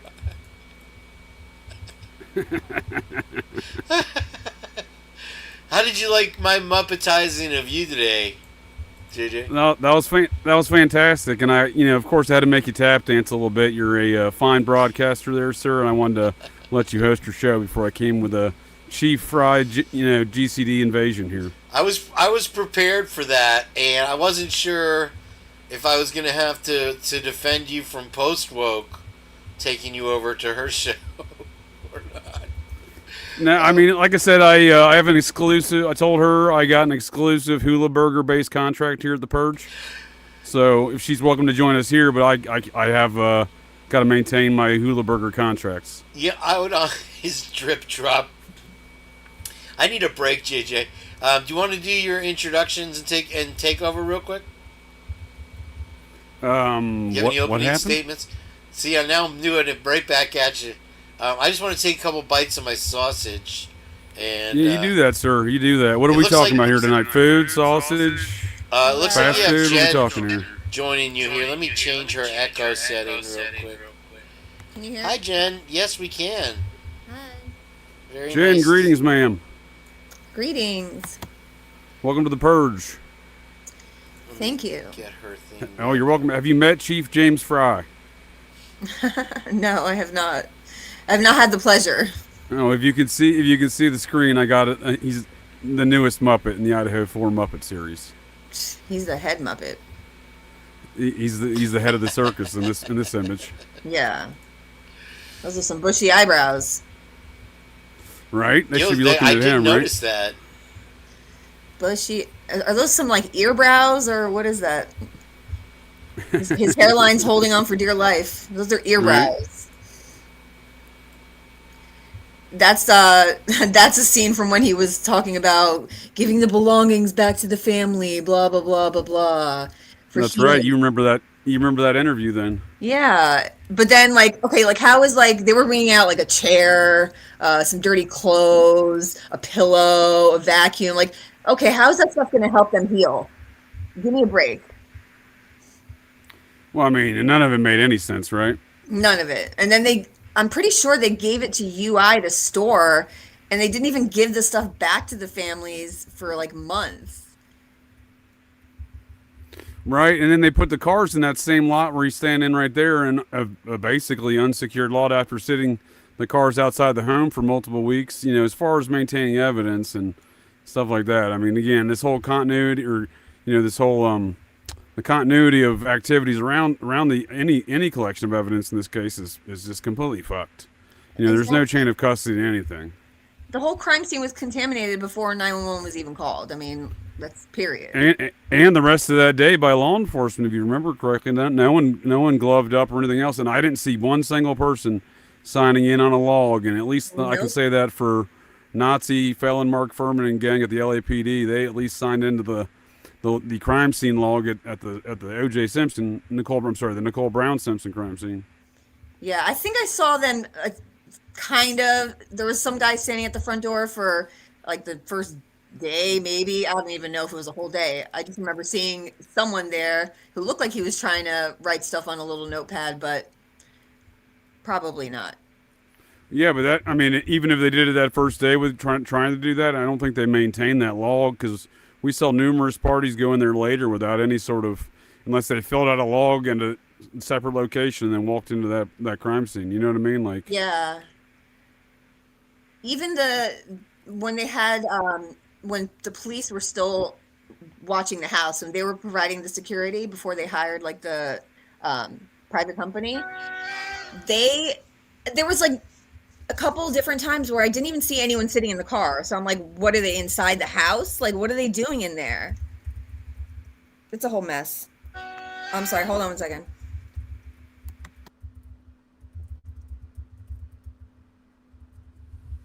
Where'd you go, Kane? Kane, you still with us? I guess not. I'm still here. I'm chewing on my sausage. Chew away. So, I heard you talking about Doug Wilson at some juncture this evening, I believe, if that's correct. About what? I'm sorry. I was mid-chew. I said Schindler's List. I heard you talking about Schindler's List I got this some evening. Schindler's List for you, all right. No, so I heard you talking about Doug Wilson. Yes. They're building it's already outdated. It's already not enough room for the church. It only holds 1,200 people. It is based on the University of Virginia building, a historical building right there in Moscow. Now, their membership is up to 3,000, which they're saying is about 10% of the town's population. But you have to remember, town versus gown, a quarter of the year, the students aren't there, so it goes to about 6,000. So residents of Moscow being in Christ Church is about half. Right, and you're considering it locally. You also have to consider that Doug Wilson formed this thing of organized Presbyterian churches. That's a network that he's the top of, right? They call themselves the whole standby, sir. The Communion of Reformed Evangelical Churches, CERC, a denomination co-founded by Doug Wilson. Right, and I didn't realize that he was the head of that whole thing. It's huge. Yeah. So, thanks to the Princess of Darkness, Lucy Morningstar News Network, I get kept up to date on my Doug Wilson facts. And she brought to my attention that the current Secretary of Defense and former Fox News fella, Pete Hegseth, is a member of this network of churches. Say again, I'm sorry, the corn was loud. He's Pete Hegseth, you know who I'm talking about? Hegseth negative. He's the current Secretary of Defense and former Fox News anchor or host. Okay, gotcha. Yep. The one they're trying to impersonate? Well, I think he's gotten a lot of heat ever since. And anyone associated with Trump gets heat from the media. So well, somebody's trying to steal his moves. They're trying to act like they're him. That was a big story I left out of the news. Are you cloning me? No, not just you. This Secretary of Defense guy. I can pull it up here in a second. I will. You do that, sir. So he, Pete Hegseth, is a member of a church out of this network out of Tennessee, where he's had been living, the Pilgrim Hill Reformed Fellowship. I think it's interesting because one of the big controversies around Hegseth when he was appointed was his old medieval Crusader Knights tattoos, right? That he has, right? Similar to a cross of St. Andrews. I think it's which was the Templar cross. But I think his is similar to that, but it's of the same fashion, right? It's of the same era and same basically the same symbolism, right? And this Reformed Presbyterian network is actually, it's this Presbyterian Calvinism of, this Protestant version of Christianity is it's the official religion of Scotland still to this day.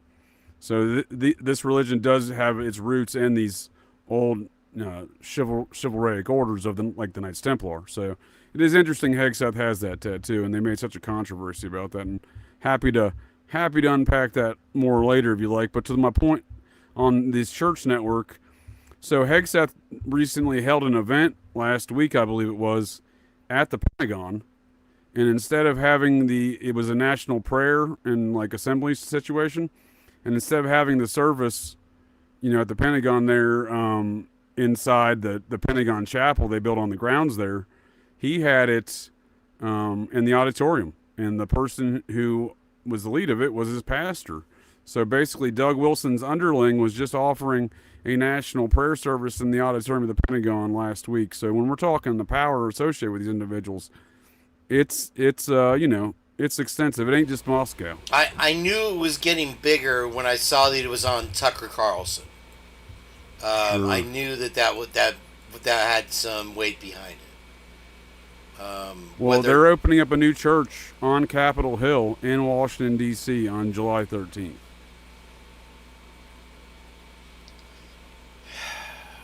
It's literally the back block. I used to live on the other side of Capitol Hill, but it's literally the back block of the south end of Capitol Hill behind the Library of Congress. You wonder what portion of his membership in these mega churches actually watches his No Quarter November videos and stuff like that. What's this guy's name? You act like they don't sign up for that same program, sir. These people very much likely probably agree with him in these principles.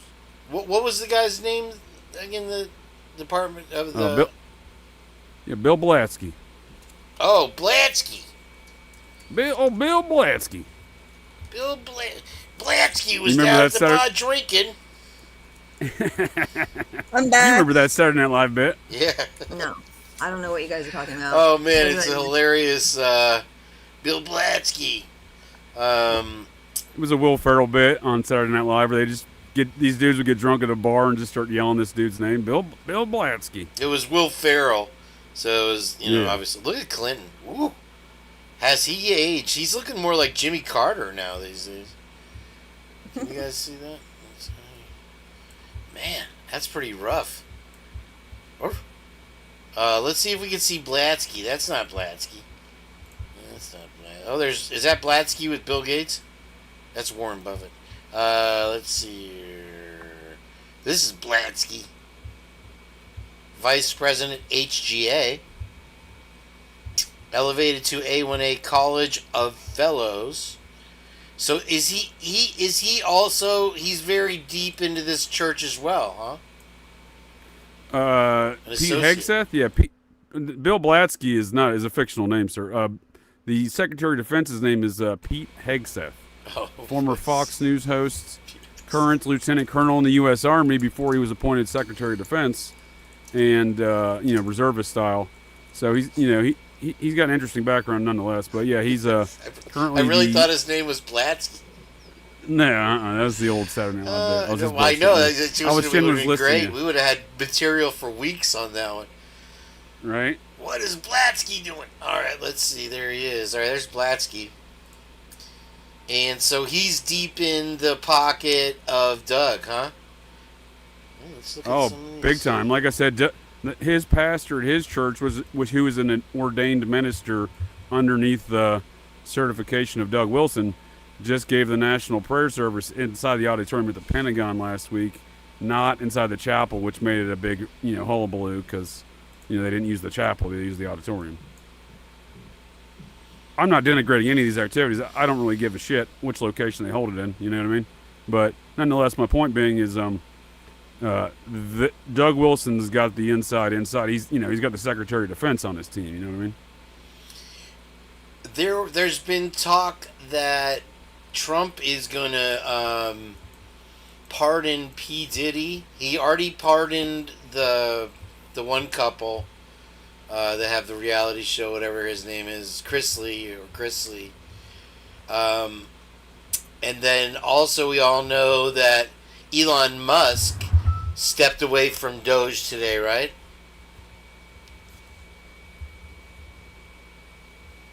Yeah, there's a lot going on with that because they're trying to. What they're trying to do is force these actual cuts to be made because, all the Republican senators were like, we're not going to codify these budget cuts, right? Because they can recommend budget cuts all day, but until Congress is the only one who can pass, allocate money. I mean, the president can do it in limited fashion through executive order, but according to the Constitution, all has to be done through acts of Congress. So, Jen, are you there still with us, Jen? Sorry to interrupt you. I'm here. Okay. I just wanted to check on your health. So there's probably some back and forth there, you know what I mean? Listen, he was an appointee of Trump, right? No, he wasn't an appointee of anything. He was just kind of there. He was already had the position. So here's no. He didn't have a position. There was no position. You know what I mean? He was just Trump's buddy. Oh, okay. Well, here's something I've been meaning to talk about with you, JJ, and it's a disturbing trend I see in law enforcement, and I see it in politics. It's these freaking pins. And every agency has their own little identifying lapel pin, if you can see on your screen by now. This guy seems to have a collection. I won't look at it. He seems to have a real collection, as does Chief Fry, as does a lot of people in law enforcement. They have these pins that they exchange with each other or something for all this stuff. Those are coins. And I've always felt that it was a very Nazi kind of lean. It just gives their suits that handsome Nazi jacket kind of look, in my opinion. You talking about the pins or the stuff in the background? The stuff in the foreground's the stuff we really got to worry about, right? Well, the thing in the background, those are they call them challenge coins. Okay. Yeah, and all the the douchey ranking folks of the military love that shit. I got a whole shoebox full of them somewhere. That's how my feeling on them. Yeah, people wear those lapel pins. Which lapel pin are you talking about? Show me.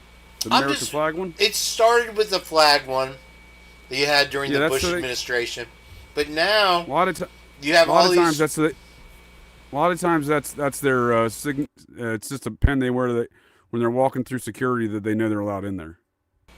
Yeah, I'm glad they sell it that way. I'm not buying it that way though. What do you think? I think it's how they identify each other. All right. And what are you talking about? Like Sean Hannity wearing a CIA pin on Fox News every night? Does he? Oh, he's done that for years. Chuck Barris started that whole thing. Chuck Barris? What do you got on Chuck Barris? He was an assassin. I asked his friend, the first host of the Gong Show, a fellow by the name of John Barber, a friend of mine who's been a guest on my podcast a number of times, and he just kind of laughed at me when I asked that question. So I don't know if I suspect that probably is an accurate tale, but I don't know many of the details past what. I think it's Chuck like Barris anything else. There's probably a little truth in there in some aspect, but right. I don't think he was James Bond or anything. Mins for Kittens is asking me, can I find a video of Pete throwing the axe? Who's Pete? Do I know? Pete Hegseth threw an axe and almost killed somebody there at Fox News. On the air? Yeah, it was a stunt. They were doing like the little Saturday morning stunts. He was a Saturday morning guy. He's been on Gutfield, I think, or Gutfeld, right? Yeah, he like I said, he was a host there, but he just kind of got tossed around a little bit on different shows, but mainly their Saturday guy. That's where they all start out. I tell you, I like Tyrus. I don't work for Fox News, but I know too much about the production of it. Well, you gotta like Tyrus. Nobody doesn't like Tyrus. And Kitty Cat. I don't like any of it. No, you don't like Gutfeld? He's got a funny like show. Anyway, I try to keep up with his humor. I liked his Red Eye show he did for a while. Back when I used to hang out there, he had a show called Red Eye. Yeah, I used to watch that too. Now it's weird because when you look at it, the Tubes of You, it's all taken over by Arabic creators. So anytime Let me you ask see you a this replay, question. Yeah. Do you think that most of the Fox News population of viewers would watch Fox News if they knew the hair? I'm just saying. I'm not passing judgment on my opinions. I'm just saying. Do you think their market would watch it if they knew that the folks doing all the hair and makeup for their favorite stars like Pete Hegseth were all trans? I don't think that would be an issue. No. I think we expect that, don't we? You think? Well, I expect that. But I'm just saying, you don't think the viewers of Fox News would be in outrage if they're like, if that was the case of their favorite news, I think these right-wing news programs, right? Was already taken over 30 years ago. Well, but you see what I'm saying there, right? I mean, like that's what I'm getting at is if the viewers of Fox News knew what went on behind the scenes of Fox News, they'd be like, oh, this is a fucking den of iniquity here. My hair and makeup team is not trans, and they're from the USA. You should fire your hair and makeup team, sir, because I told them to take a little bit off the top, and they gave me the chief fry. Are we going to get to see the new mohawk? Are you going to unveil that on the show tonight, or are you hiding out behind a cloud of smoke tonight? Yeah, I'm finishing my doobie here right now. I will be with you shortly. All right, Mark Doobie. All right, let's see here, Jen. Ding dong. Every time I say Jen, it's crickets. Jen, how are you doing? How are you feeling today, love? I'm okay. Yeah, you still sound a little timid and afraid, like a little deer in the woods. No, I'm not timid and afraid. What is new with you, my love? Nothing. Sorry. No, I'm just distracted. I was just reading something while you guys were chatting about shit that I don't know. Really, words? You were reading like an article or a book or what? Yeah, Dr. Seuss, my favorite author. Dr. Seuss. He's a great writer. Green Eggs and Ham, classic. It's one of my favorites. I used to make my mom read that to me every night before I went to bed. I was rewatching the Drunk Chicken Steve G interview, the most recent one. Wow, earlier. That's torture. Good for you. I know it was, but I was, it was on like 1.5 speed, so it was a little better. I didn't realize the first time I watched it because I was probably zoning out.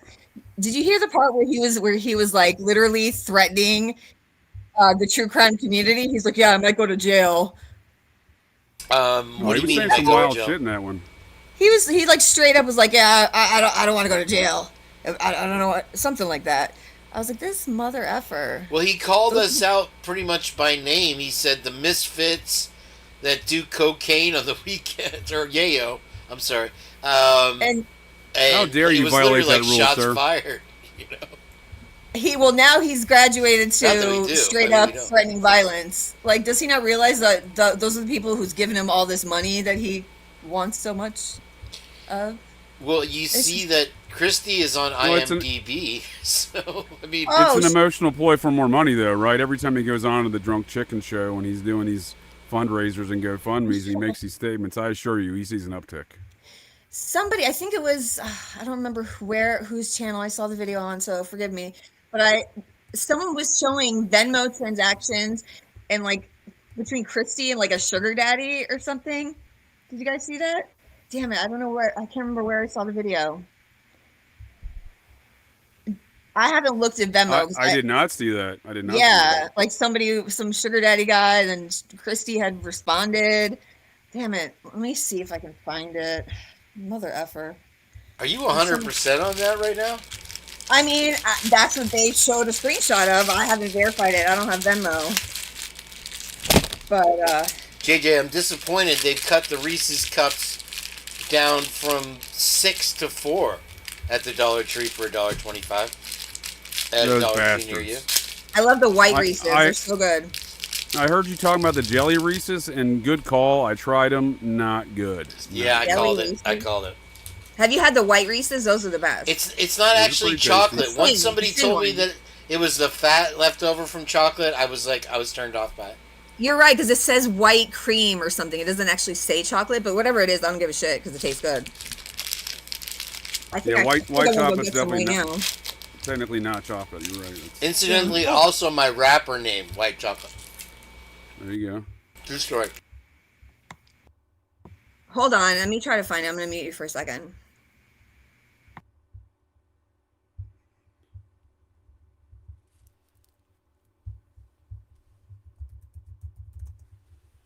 I enjoy this dead air here on the Purge. I come here for dead air, fast food news, and occasional talk on Idaho 4. So I saw you reading some court dockets earlier. What was that about? The jury can decide themselves. Go fuck yourself. You are correct, sir. They can. It was Hitler's order. Clearly, you familiarized yourself with the Meowry report. I need to reread the Meowry report. It's the advanced Meowry report is next level. But the new document is an order to seal special jury instructions, and the prosecution had asked for that, and they got it. What are your feelings on that, Mr. JJ? Well, it's interesting because jury instructions for the state of Idaho, much like any other state, you can go on as a public citizen and go look those up yourself. So they do change some of the general instructions to specify them for each one. So what they've done here is they've revised the general list of instructions to, particularly, fashion it for whatever circumstances are present here, and Hitler said, y'all can go fuck yourselves because you're never going to see what those special instructions are. I initially said that it can't be anything because of military or government. What do you think they're sealing it for, is my point. To quote Steve G., gag orders are for matters of national security. Yeah, I'm not buying it. This just, of all the things to seal, a special instruction to the jury supplemental is a stretch for me. I don't know why. But dead air. We got dead air. I was smoking. I would agree with you for sure. Again, it's like that. Like you played that clip I had sent you that last Purge, where finally some of these, major law tube channels, these attorneys are finally saying, like, well, look, none of this shit's right. That guy's like, I've practiced court for decades and all these different courts, and I've never seen anything like this. And again, that's a very great description. And the last thing I can relate any of these court cases to is something I commonly refer to as Iran-Contra, right? So that's the last time I can find any kind of court activity that is even remotely similar to this. Well, my takeaways on that are going to be the obvious. Take it away, sir. With you have, like Oliver North and all of the Fifth Amendment, and I can't recall. And we had that very early on in the case. By what we now know, it was at the time the lead detective in the case using the same lines from the Iran-Contra affair hearings. And I thought that your guest the other night was very well informed on it for his young age. I'm sorry, his name slipped me. Bill Blatsky. Blatsky? Was he in Schindler's List? I believe he was the star of Schindler's List. You talking about Charles? Yeah, dude, Charles he's a pretty sharp dude. I like Charles' style. Yeah, I'd like to have him on. I keep asking you to give me your guest, but you never do. You don't do that. I'm not gonna let you swim in my wake. No, if you want, I'll be happy to introduce you. Swim in my wake. Hey, Kane. Yes, Jen. Give me like 20 minutes. I'll be right back. 20 minutes? You I'm just gonna got go to here. 7-Eleven. I want some. You said 3 words. Now. Yeah, she got hungry to all this food talk. We'll keep talking more food talk while you're gone, Jen. I'll be right back. 20 minutes? Who does she think she's working for? So, You guys are talking all kinds of stuff I don't know about, so that's why I don't have anything to say. So I'm gonna get food. Wait, before you go. What? Yes. Give us your latest update, because you were working on something last time we spoke with you. My latest update on what? On the fish sticks in Cambodia. The Idaho 4. Silly. Can I tell you when I get back? Damn. I guess you'll have to. I like my guest hosts or my stars hungry. I need to keep you hungry. Oh, JJ, did you see on Fox News there was a video? It said Brian Koberger defense could look like O.J. Simpson's, and Dershowitz was talking about it. I didn't get out of town. I don't know if that was before. They had to have gotten the idea from you. Get out of town. That's fantastic. They I take do everything from us here know at production Purge. staff at Fox News, Jen. So that is funny you say that. That was on Fox News?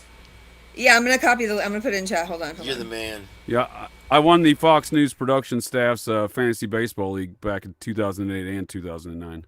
I retired. So you're familiar with those folks, huh? They follow. Oh yeah, the we JJ. go way back. It's funny. You have a silent following, as I do. I have, like, I just put it in chat, and I've enjoyed it. I've told you guys I love having this tight group of the 1% minds. Of even the ones I tell to fuck off, I still like them. In the chat, because unless you go over 1,000 views, they squash your shows, and so I've stayed right under the radar, and it's just been the most amazing people here in chat, especially on a Saturday night, to have like and by the way, Jax Max Thunder. I gotta start putting an echo on that to make it. And like Silent G's up here, West here. You got the evil one herself, Tanel Ray. We got people from all over the world up in this chat that have been loyal customers since the day one and have always, they're right there with us on everything. I don't have to explain shit to these folks, which I love it. And I love having new people. If you're new to the Purge, please hit that subscribe button. You have found the granddaddy of all Idaho 4 shows. If you're looking for a graduate or a master's or a PhD in Idaho 4, you've come to the right place. Agree, JJ? Well, or even the Dr. Seuss style versions, right? We got the Meow report right here. Exactly. No, I certainly enjoy the Purge and all the time I get to spend over here with y'all and Purging, and I appreciate you promoting Operation GCD there, Canes. I did hit 1,000 subscribers here while we were on the show. I wanted to do like a big balloon popping or something. Could do You my popped your cherry. abortion question for you guys. All right. That's last time I did that was over a year ago. She fries here to this celebrate is, with us in that Grey regard, Youth. with the balloons and the confetti. Jen, did you really put a link to Gray Hughes in my chat?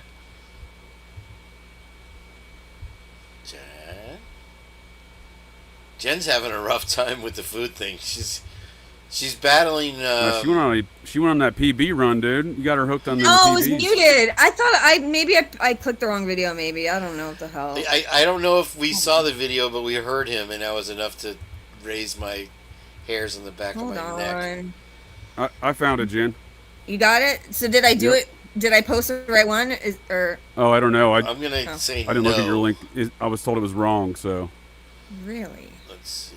He always blames me anyway. It's all your fault. It's never Kane's fault. No, you posted the right link. You posted the right link. So what the hell are you talking about, Kane? I'm waiting for my apology. He just said I posted the right one. No, Kane forgot he subscribed to Gray Hughes. We have the right one now, Jen. I didn't post more than one. I only posted one. You don't have to yell. I'm right here.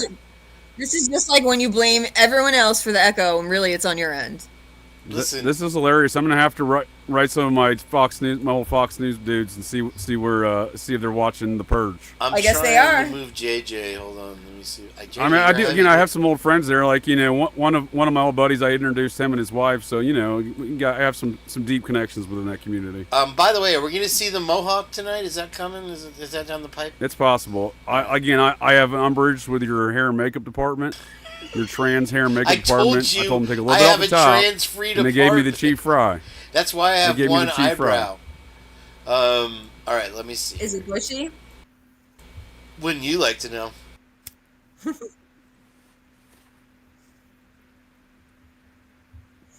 Yeah, I guess they watch JJ's show.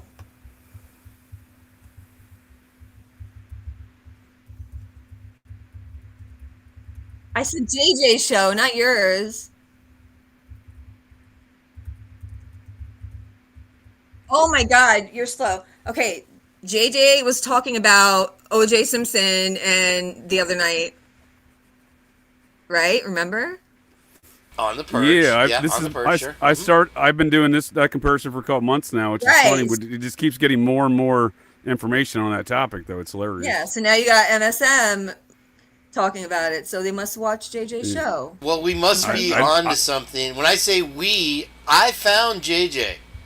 Okay. JJ didn't just wash up on the beach. I did research to dig him up. And I thought it was Ida Toes that introduced you. Let's give Ida Toes some credit. Well, it was actually Toes himself, not just Ida Toes. He was the one who introduced me. That's true. So shout out to him, as on point, J-Rod would say. So thank you for that. I still think it's hilarious that one of the fellow Purgers asked Candace Owens about it being, you know, some military intelligence operations going on, and she said she did 6 hours of investigation and she'd reached the same conclusion. So yes, Sky Blue. That was Sky Blue. And usually when I say his name, he pops up. But Sky Blue is Outcast, I believe. It's just Outcast. Okay. So I like to joke that Candace Owens' 6 hours of research was one episode of The Purge. Basically. I think we're going to put in a 9-hour Purge tonight. I don't know. Where are we at right now? 1:57. I could end the show here and Jen could go eat, but that's not going to happen. Let's see here. We're just getting started. It's just 7 hours in. We got a 17-hour. Did you ever hear about the 15-hour Purge, JJ? I did 15 hours, and they only give you credit. Holy shit, dude! That's fucking tough, man. Well, yeah, it was easy. I just talked, but they only give you credit on YouTube for 12. So you have to. I didn't know at the time, so I did 3 hours that are out there, and they're the best purges you have ever seen. Those 3 lost hours are the ultimate purge, and YouTube took them away from me. So now you have to cut it off at 11:59. As Twiz found out, and he didn't tell me at the time. I would say take the hint and log off at 12 hours, you maniac. No, 12. We were really just getting into it at 12 hours. I'd just done the introduction. I played my reel once. All right. I'm gonna go back and watch this 12-hour Purge. This sounds exciting. It might have gotten copyright struck. Who knows? Because the intelligent 1% are out there after me. Let's see if we can't play this video. What I'm doing is I'm looking for... I got my game show voice on today. That's my news reading voice. What I'm doing is... I'd love to do a documentary, though, with you. That would be insane. Like a real documentary about what's really going on in this place. Are you cloning me again? Oh, you want to... You haven't... That's why I keep waiting for the Mohawk. I'm dying to clone this freaking Mohawk here. Let me see. Backwood Beats, and we can play. I'm excited to play. I've always been a Mohawk fan myself. In fact, when I first retired from the Air Force and hawked it up that first summer, my son immediately was like, "I'm gonna need a Mohawk in my life, Dad." And I was like, "Yes, sir." And you delivered. Yeah, I started rocking a Mohawk for the first time in the 3rd grade because the previous 2 or 3 years. I was asking my folks to get a Mohawk. They're like, nope. And then they finally broke down summer of my 3rd grade, and they were like, yeah, you can get a Mohawk. I kept that Mohawk for the next 2 years. I think almost 3 years. That's great. Well, I'm They, sure they broke down like, yeah, this kid's gonna hate this mohawk. And I'm like, this fucking mohawk's awesome. Let's party. Here's the thing, JJ, about the mohawk is other channels seem to be following our lead, obviously, because we're right on everything. And so I wouldn't be surprised if you start seeing mohawks pop up, even on the Gilters channels. Let's see here. Where was that one? It's summertime. Got to get your hawks out. Well, I had to leave the... You have to technically leave the name of the company stamp in the AI. Like, on my thumbnails, I don't necessarily do it. Oops. But when I do posts and stuff, I do. Because I wanted to see how many people would pick up on it and start doing it. It does make it more entertaining, I think. So, but yeah, that did catch fire. We all pick up things from each other. There's nothing wrong with it. I don't have a problem with it. The only thing is, I don't get any credit. We don't get any credit, do we, Jen or JJ? They like to rip our stuff off and pass it off as their own. And it's For sure. And I thought it was a little aggressive when they made the Muppets made a Nazi Muppet. I thought that was a bit aggressive. Muppets in space. Is that CG's only brother? Oh, I think we lost JJ. Did we lose JJ? JJ down. No, JJ down. What happened? Are you cloning me, Kane? I feel I like haven't you're cloning cloned me. you yet. I'm waiting for the damn mohawk, you tease. I feel like you're cloning me, Kane. JJ, how many brothers does CG have? Is that his only brother, the Nazi guy? I don't know if it's his only brother. It's his It's his only brother. He's got 3 uncles, Guns, Calvez, and 1 aunt. And 2 of them live in Modesto still, and 2 of them live in Texas. Interesting. There's a fire burning in San Diego and Riverside right now. And almost all of his mother's family still lives in the Modesto region, between Modesto and San Jose. Fresno's really known for that type of activity also as well. Sure. Pretty much San Diego used to be the capital. I don't know when they lost the title of capital of that, but apparently it's gone to Modesto. Have you been to Modesto? Lakeland, Florida is also very famous for that because it's still very rural, but before you had Grady Judd at the helm there, you had a big proliferation of that shit. I recall Lakeland before it blew up. My folks lived there for a number of years. Yeah, then you're involved. Guilty. I'm not involved, not in what you're describing, but have you been to Modesto, dude? Like, I went there just to go to the mall, dude. No. And just to see how stabby it was. It was super stabby, dude. It was really. You got stabby vibes out of it. It was slightly less stabby than the Mall of America, aka Little Somalia, but it was still pretty stabby. In Minneapolis, that's correct. Less stabby. I like to travel. I travel a lot. JG gets around, folks. That's what we do. And so does Well, his in more word, ways than one, but not the ways you're inferring to. I like to travel. Would you mind Are you posting familiar that? with the Johnny Cash song, I've Been Everywhere Man? Will you mind? Wasn't that a commercial for Advil? It might have been. Do you mind posting that link again for me for the Fox News so I can play it with the music? Please. Right. All right, hold on. No, Hold on. we want the right one, Jen, not yours. Eat a dick.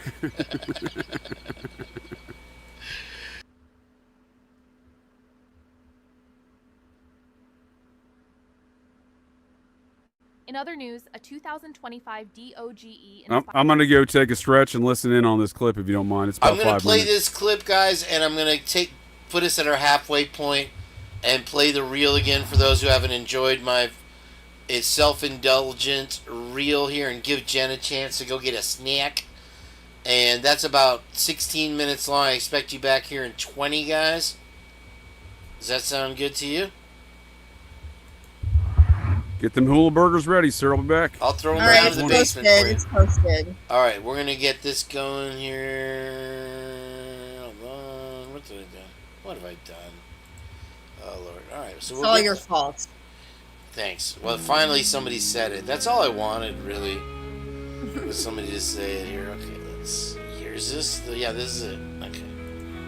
Inspired initiative is causing a stir with the release of a viral. Somehow I got it stuck in an ad here. Strong negative reaction videos from liberals nationwide.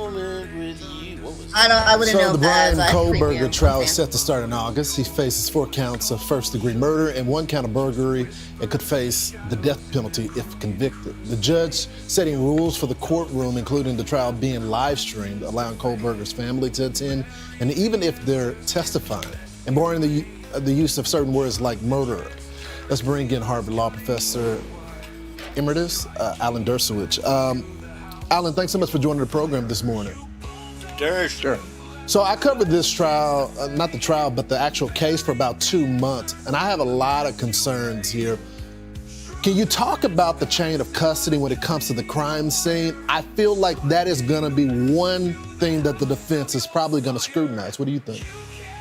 Oh, no doubt about that. This is so similar to the O.J. Simpson case. Here you have a horrible multiple murder. The only defense is whodunit is. Whoa, good find, Jen. Damn.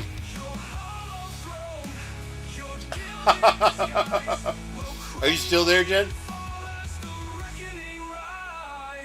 Okay, that's Jen. That's okay. Yeah, I'm here. I'm here. You were muted because I was watching it. Wow, dude. Wow. Well, nothing we do here at the Purge gets out there to the mainstream media or anything. I think probably Nancy Grace is one of my biggest fans. But, you know, they stay silent partners. I got the Paramount in my back pocket. You know you've really made it when Nancy Grace or Coffin Daffer blocks you on Twitter. That's when you know that you've really made it. That's when it goes. All right, let me hear that again. I really need to hear that again for my ego.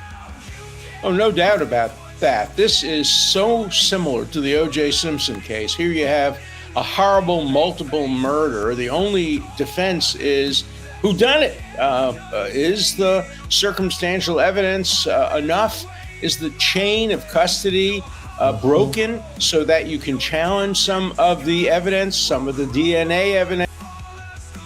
The gooch. Is he going to talk about the gooch here? It's so reminiscent of the O.J. Simpson case. The defense theory is not going to be to deny it's a horrible crime. They're going to say there just isn't enough evidence. There's reasonable doubt to connect me to this case, and the chain of custody is going to be a very, very important part of it. And the judge's rulings will determine how much evidence the jury hears. If the jury hears all the evidence, this, like the O.J. Simpson case, would be a slam dunk. But if there's doubts about the evidence, doubts about the DNA, doubts about the chain of custody, then the jury will only hear selective evidence, and the defense will be able to argue that the circumstantial evidence still leaves open the possibility of a reasonable doubt. I think that will be the defense. The hardest question will be, does the defendant take the stand? That's different than the O.J. Simpson case. Simpson couldn't take the stand because he had such a horrible record of abuse toward his... Yeah, they're trying to lure him in. Hey, Amy Conway, nice to see you. They're trying to lure him into taking the stand. There ain't a chance in hell he's going to take the stand in this case.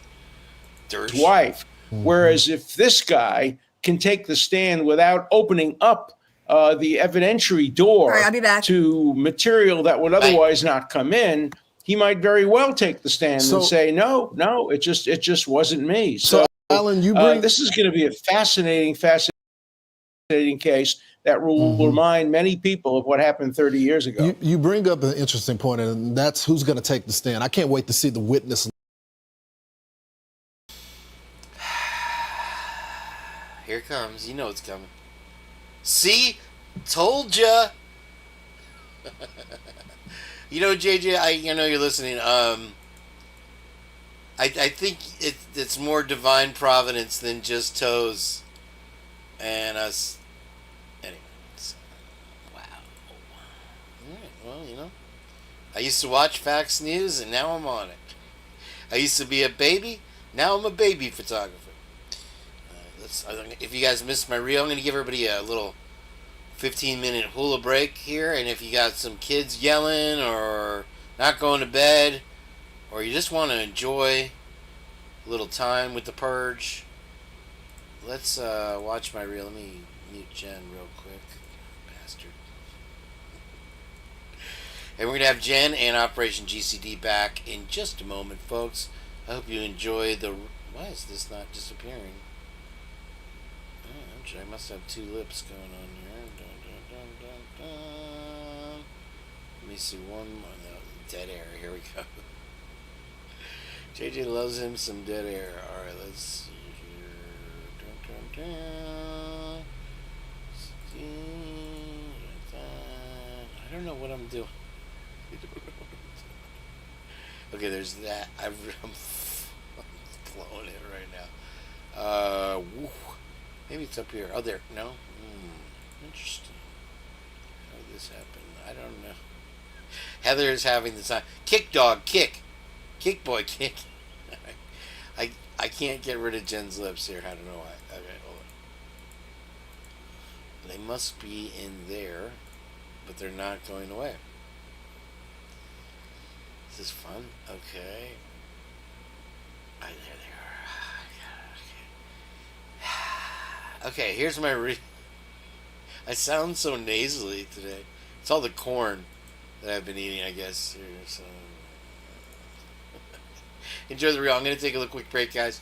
Thank you for being here with us on The Purge. If you're new to The Purge, please hit the subscribe button and hit that like. It's right over there. And all you got to do is click it real quick for me one time. Get this out there for the masses to enjoy, other than Fox News and Nancy Grace and everybody other creator on YouTube that watches this channel and takes our ideas and thumbnails. And I love it.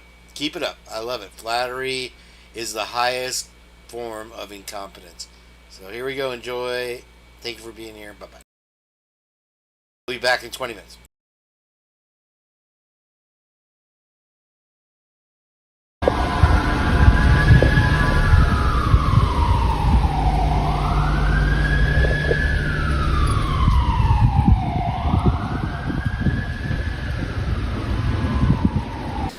I do not have enough money to pay rent.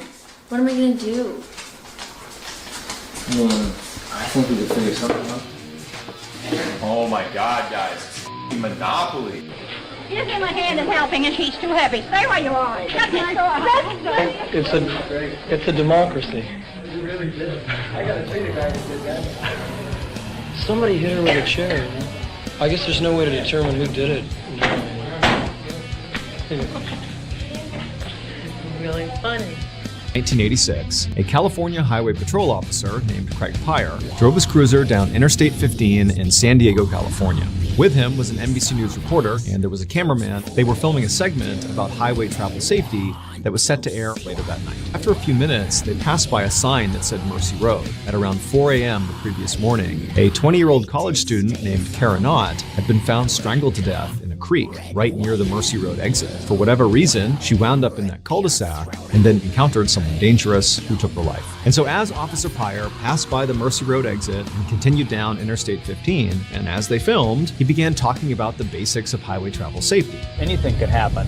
Being a female, you could be raped, robbed if you're a male, all the way to where you could be killed. As this particular segment was filmed, Officer Pyer was looking ahead and he noticed there was a car pulled over on the shoulder of the highway with its hazards on. So he turned to the news crew and basically said, look, here's a chance for us to actually show what to do in case your car breaks down on the highway. Officer Pyer walked over to the passenger side door of this car and asked him to explain what happened to your car. The driver said he had run out of gas and then gotten stranded on the side of the road. And then he had left his car and walked to a gas station to get a gas can, came all the way back, he put the gas into his car, but his car still wouldn't start. This driver is doing basically exactly what he shouldn't be doing, according to the safety tips Officer Pyer had given. And so on camera, he basically says to this guy, do you understand how dangerous it is to have left your car like that and walked alone on this highway? And the driver just kind of looked at him and shrugged, like, yeah, I guess so. After that, Officer Pyer and the news crew wrapped up filming. They told him what time to expect his segment to air on NBC that night. And when Officer Pyer's actual segment aired on TV, there were a few people, when they watched this clip, that noticed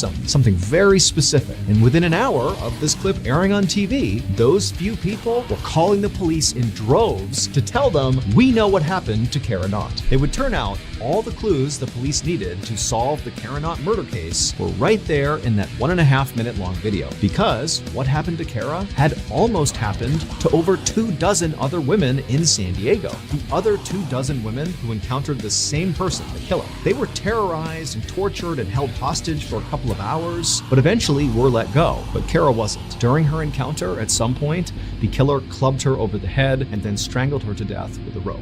Now, the killer at first had gotten away with this until they were featured on that 1.5 minute long video. And some of those women who had survived their attack, they're watching the segment, and suddenly their attacker is on TV. And so put that all together and they thought, boom, that's the person who killed Karen Otts. And sure enough, the police would follow up on these tips and they would confirm that the man in the video was Kara's killer. And Kara's killer was none other than Officer Craig Pyre. Officer Pyre was found guilty of murder and sentenced to 25 years to life. Well, the whole Grand Canyon thing is bananas. Like, there's areas of the Grand Canyon you cannot explore. You cannot go. You cannot fly over. Right. And you can't fly under the rim. Yet when you go to those bad places, suddenly a white plane flies over under the rim, black helicopters show up. I showed on my episode. I show the black helicopters showing up. Like, they do show. Yeah. Like, they are protecting something. Something. It's not as simple as this is a dangerous area, because you can go to any dangerous area. You go to the normal tourist area. It's like, be careful. Core News here at 6 o'clock, an age-old dream becoming a reality. A local inventor has discovered a way, hear this, to use water to run your car. It's a major breakthrough that will no doubt make motorists happy. And as Ralph Robinson explains, the Pentagon is also showing lots of interest in this project. I don't care if you use rainwater, well water, city water. I especially like, sorry to interrupt this one, but I just especially loved how this particular article mentioned the Pentagon's interest in his water, and we haven't seen it since he was unalived. That was supposed to be cool. Sorry, I'm no Rollo. Ocean water. If you don't have any fresh water, go ahead and use snow. If you don't have any snow available to you, then use salt water because there's no adverse effect to the fuel cell. Myers was determined, he says, to design something to protect this country from oil embargoes. And we have calculated that if we take the dune buggy from Los Angeles to New York, we would roughly use 22 gallons of water. The Pentagon flew a lieutenant colonel in last week to look at Myers' invention. There's talk of possibly using it in the Star Wars defense program and to run army tanks. Myers is currently perfecting a water fuel cell for cars. It will cost about $1,500. He says it won't need any maintenance and you won't have to replace it. What the? Hello? Hello. I'm sorry to bother you, but there is a creepy guy who's been following me for the last 10 minutes. Yeah. Can I stay at your place until he's gone? Yeah, come in. Thank you. Are you okay? I just hope he didn't see me coming here. This is like a movie. This is like a... What the fuck? Oh my god, dude. I'm like creeped out. Yeah, hello. What is it? I was out for a walk with my wife and I. Yeah. Alright, first of all, there ain't no way in God's ever-loving kingdom that I would have opened the door for this psycho. So it makes me wonder if this is set up or not. I don't know. It's got straight out of Central Casting, right, Jay? We had a little argument and I lost sight of her. Yeah, huh? Have you seen the woman? So with his fucking eye. No, I'm sorry. 25 years. No. Your eyes. First of all, if he stuck that goofy-looking head through my door, he would have been knocked the F out. First off. You can stand back about 10 feet and ask me a question through my Ring doorbell. That's about it. No, sorry, bye. Are you sure? Yeah. Are you ready to get punched in the goddamn face?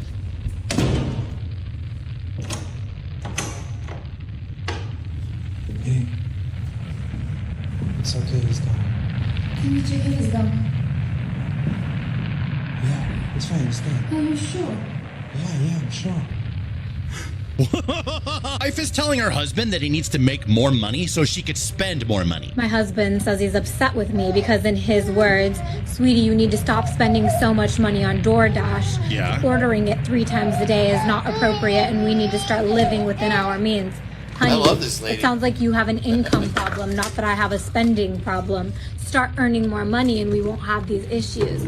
So I took his credit card that we share, and I booked a vacation for my daughter Richard and I. We're staying in a hotel tonight, and I hope he enjoys that I charged $8,000 to his credit card. $8,000. So she must have been staying in Ada with the G-Fam.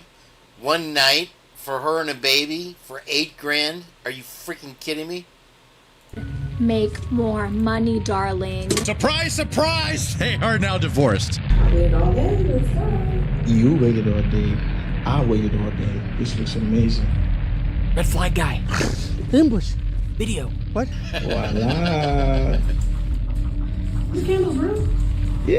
This chick is the most unappreciated. It's never should have flown past your teeth.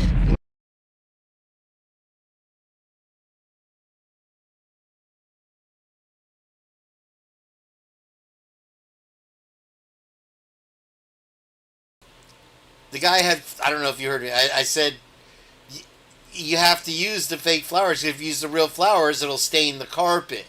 And she's calling it all ghetto. Totally, what does he call her?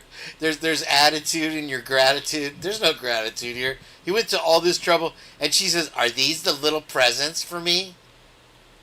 Whoa, dude, this is like expensive perfumes and stuff that he bought her. I love the red flag guy. I love it. Real candles, fake candles. Hey, don't kick, don't. That's your fault for having real fire. There's a lot of attitude in your gratitude. Hold on, we're gonna get into the gifts in a minute. Let me just show you all the details. You'll pull up the rest, right? No, this is all I got for you right now. Happy birthday to you. Happy birthday to you. My heart is not so good. I told you the girl to go to and how to. This looks like cheap. Like you threw this shit together. I'm so glad I'm recording. Wait till you see what Santa got you for Christmas this year. Hope you like barbecuing in January.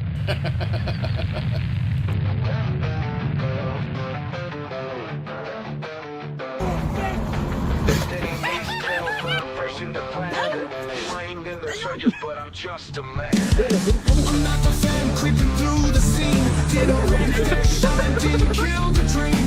They're stitching this case like it's made to fit, but I'm calling them out. None of it legit. No car, no loot, no trail to see. You're looking for a villain, but that ain't me. I'm not your boogeyman. I'm not your ghost. Didn't take their light, didn't come that close. They need a bad guy, but I don't agree. I'm standing tall. Just let me be. Right now you're being the negative.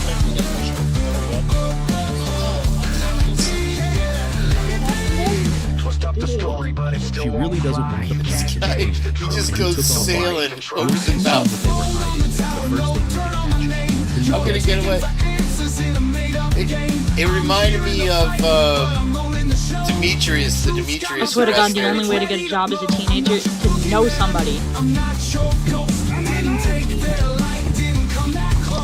This is straight out of a horror or a action thriller or something like Volcano. Just let me be. The one truck just drives right into it. I don't know if you saw that part. Twist up the story, but it still won't fly. You can't gauge the truth. So this wave goes on for a full minute. I don't know if it's Jeffrey's Bay. It doesn't say here. It's off your phones now. But look at how long this wave goes. I had to cut it in half. I'm not your boogeyman. I'm not your ghost. Didn't take their light, didn't come that close. They need a bad guy, but I don't agree. I'm standing tall. Just let me be.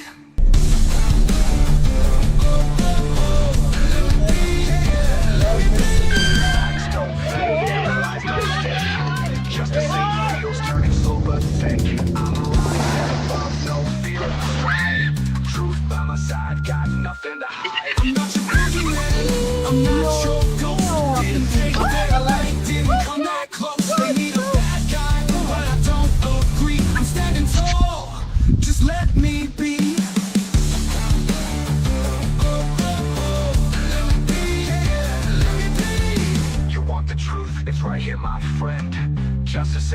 fear, it's how we win in the end.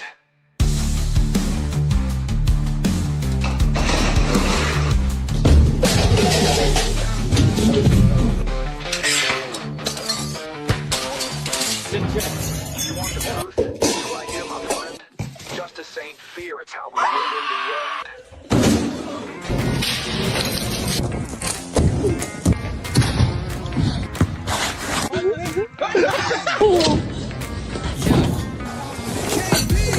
Is that the name you claim? Rolling through genres when you play this game.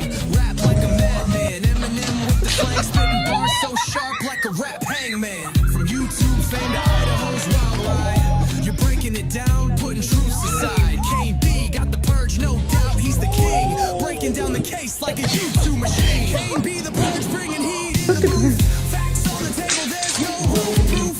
Throwing down lyrics while the world's watching. Is it guilty or free? That's the question. When Kane B the purge, taking out a whole. He's got the heat and the truth breaking the norm. We're all glued to this case, no one's letting go. Will Brian be guilty or will he be let go? Kane B's in the game, watch him lay it all bare. Will justice find the truth or just disappear in the air?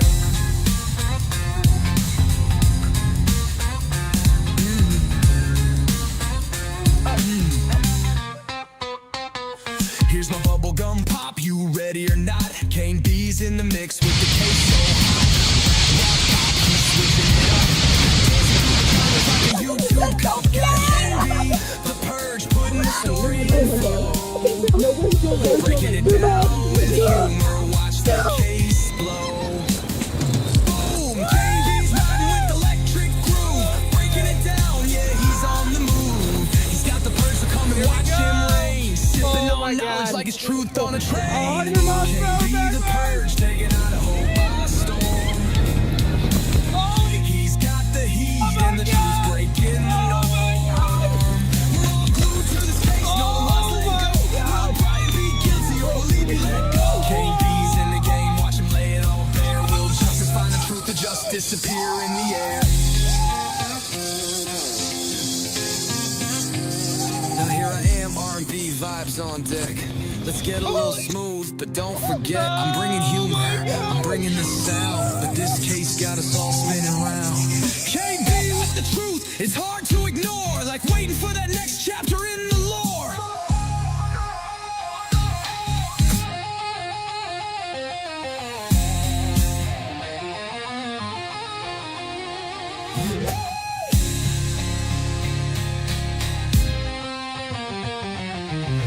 Kane B with the truth, it's hard to ignore. Like waiting for that next chapter in the lore.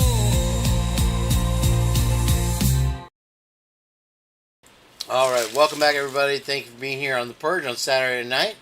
I hope you're having a great weekend. Got a lot of barbecues going on and stuff again, like Memorial Day, and it feels good to hear some of the stuff that I've let JJ talk about. We're going to talk about more stuff that I haven't let JJ bring to the forefront of this case when they come back.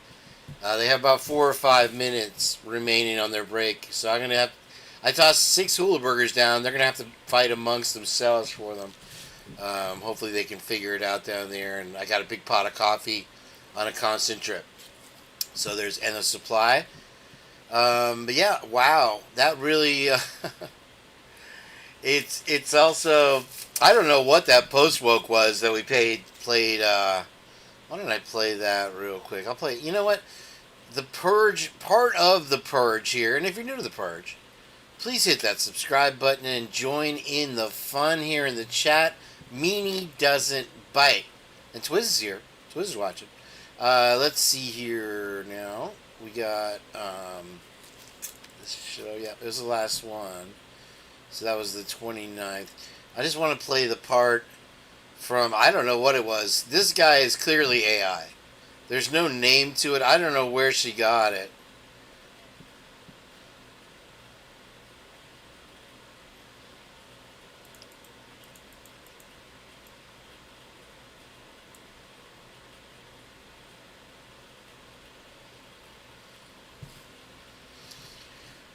But I was watching it again, And it wasn't as much direct quote of JJ, so I don't know if somebody necessarily brought the whole ship and shebangle from our show or not. But let's see here. Where's that one? I like this guy too.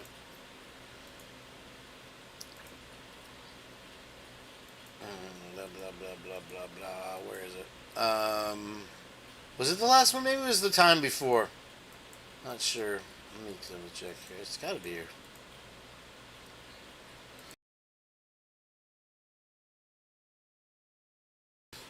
It's clearly his girlfriend. She's like, "What are you talking about?" It was a quick blurb too. That's why I might be skipping over it.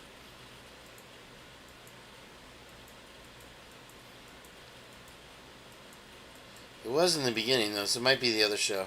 Yeah, it was a show before this one. Hold on, I'm sorry. But half of the Purge is the history of the Purge, because the Purge has gone and come a long way since our humble beginnings of dancing to the Grease soundtrack for Heather Fitzgerald, back when she was Heather Fitzgerald, before she made the great change. Let's see here. You're a tough crowd. Tough crowd. It's, I appreciate you being with us, spending your Saturday night here. Where else could be a better place to purge? Now, it's funny that some people do always go live directly when I'm live. I find it funny. I don't know what the effort is for. You never punch down unless you're worried. Alright, let's see here. I should play that for Heather. Where is this goofball? Yeah, there it is. Okay, I found it. So this is a piece that my friend Post Woke, who's my sister, did over there. And I can only assume.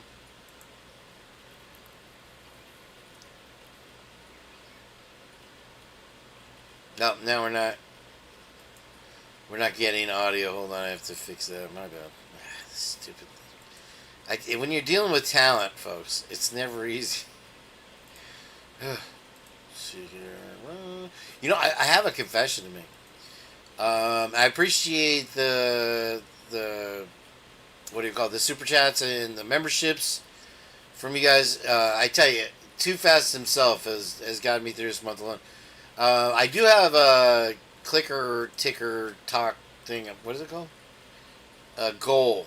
It says 56 minutes left. Like I said, if you can help out, anything that you can do is terrific. Tax Max, Thunderclap, post the link. Let me see what this link is now. I'm interested. Who is this?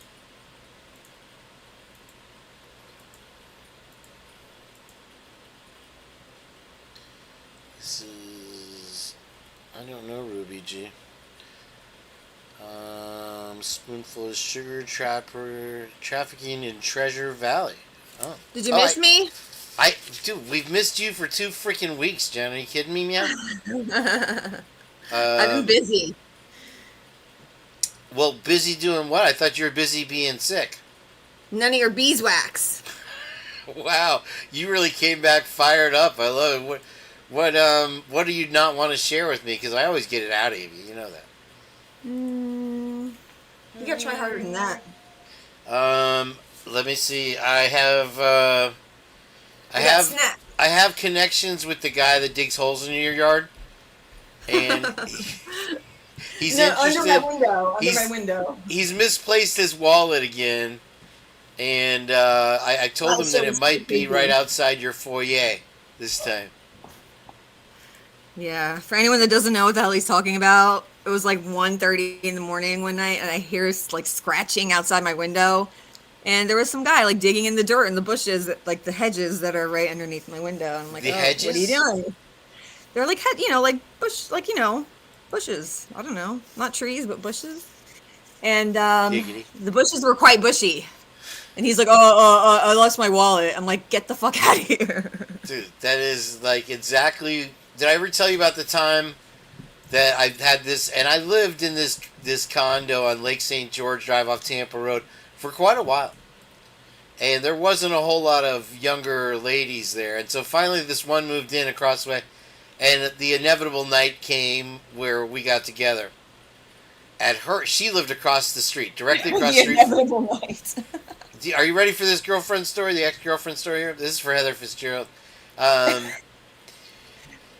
She moves in. She's this hot blonde chick. She looked exactly like Naomi Watts, and I'm not kidding. I mean, she was like the twin sister of Naomi Watts.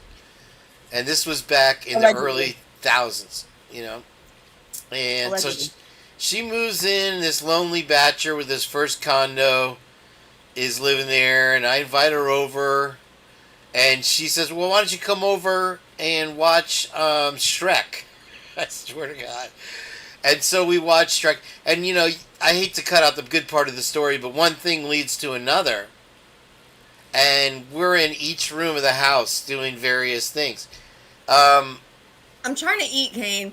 Then I'll leave this part out. Who was she living with? Who did she live with? By herself? She was by herself, yes, ma'am. Okay. She was a divorcee. Oh, a divorcee. Okay. And she almost became my fiance, but she didn't. Scoundrel. She was a scoundrel. They're all scoundrels. You didn't want to put a ring on it? If you liked it, you should have put a ring on it, Kane. I guess listen, I went back for a taste, just to wet my beak, but it wasn't. It's never. You can never rekindle the Shrek magic. So anyway, the movie Shrek is playing. You know, hands go handsy. And we wind up in the bedroom, the bathroom. And I'm looking out the window, and it's one of those opaque or translucent windows, you know, in a bathroom that's like blurred. And I'm looking, and I see a shadow out there moving around, this tall guy. And I'm like, no. Oh, hell no. I do not have a peeper.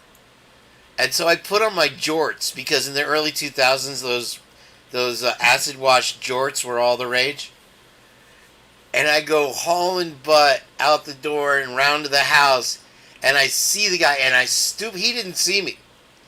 I stupidly go, hey, you, or something, you know, and he takes off. And I'm like, I didn't even think about the consequences of me alerting him that I was there. I could have shot him. You know, this is Florida, after all.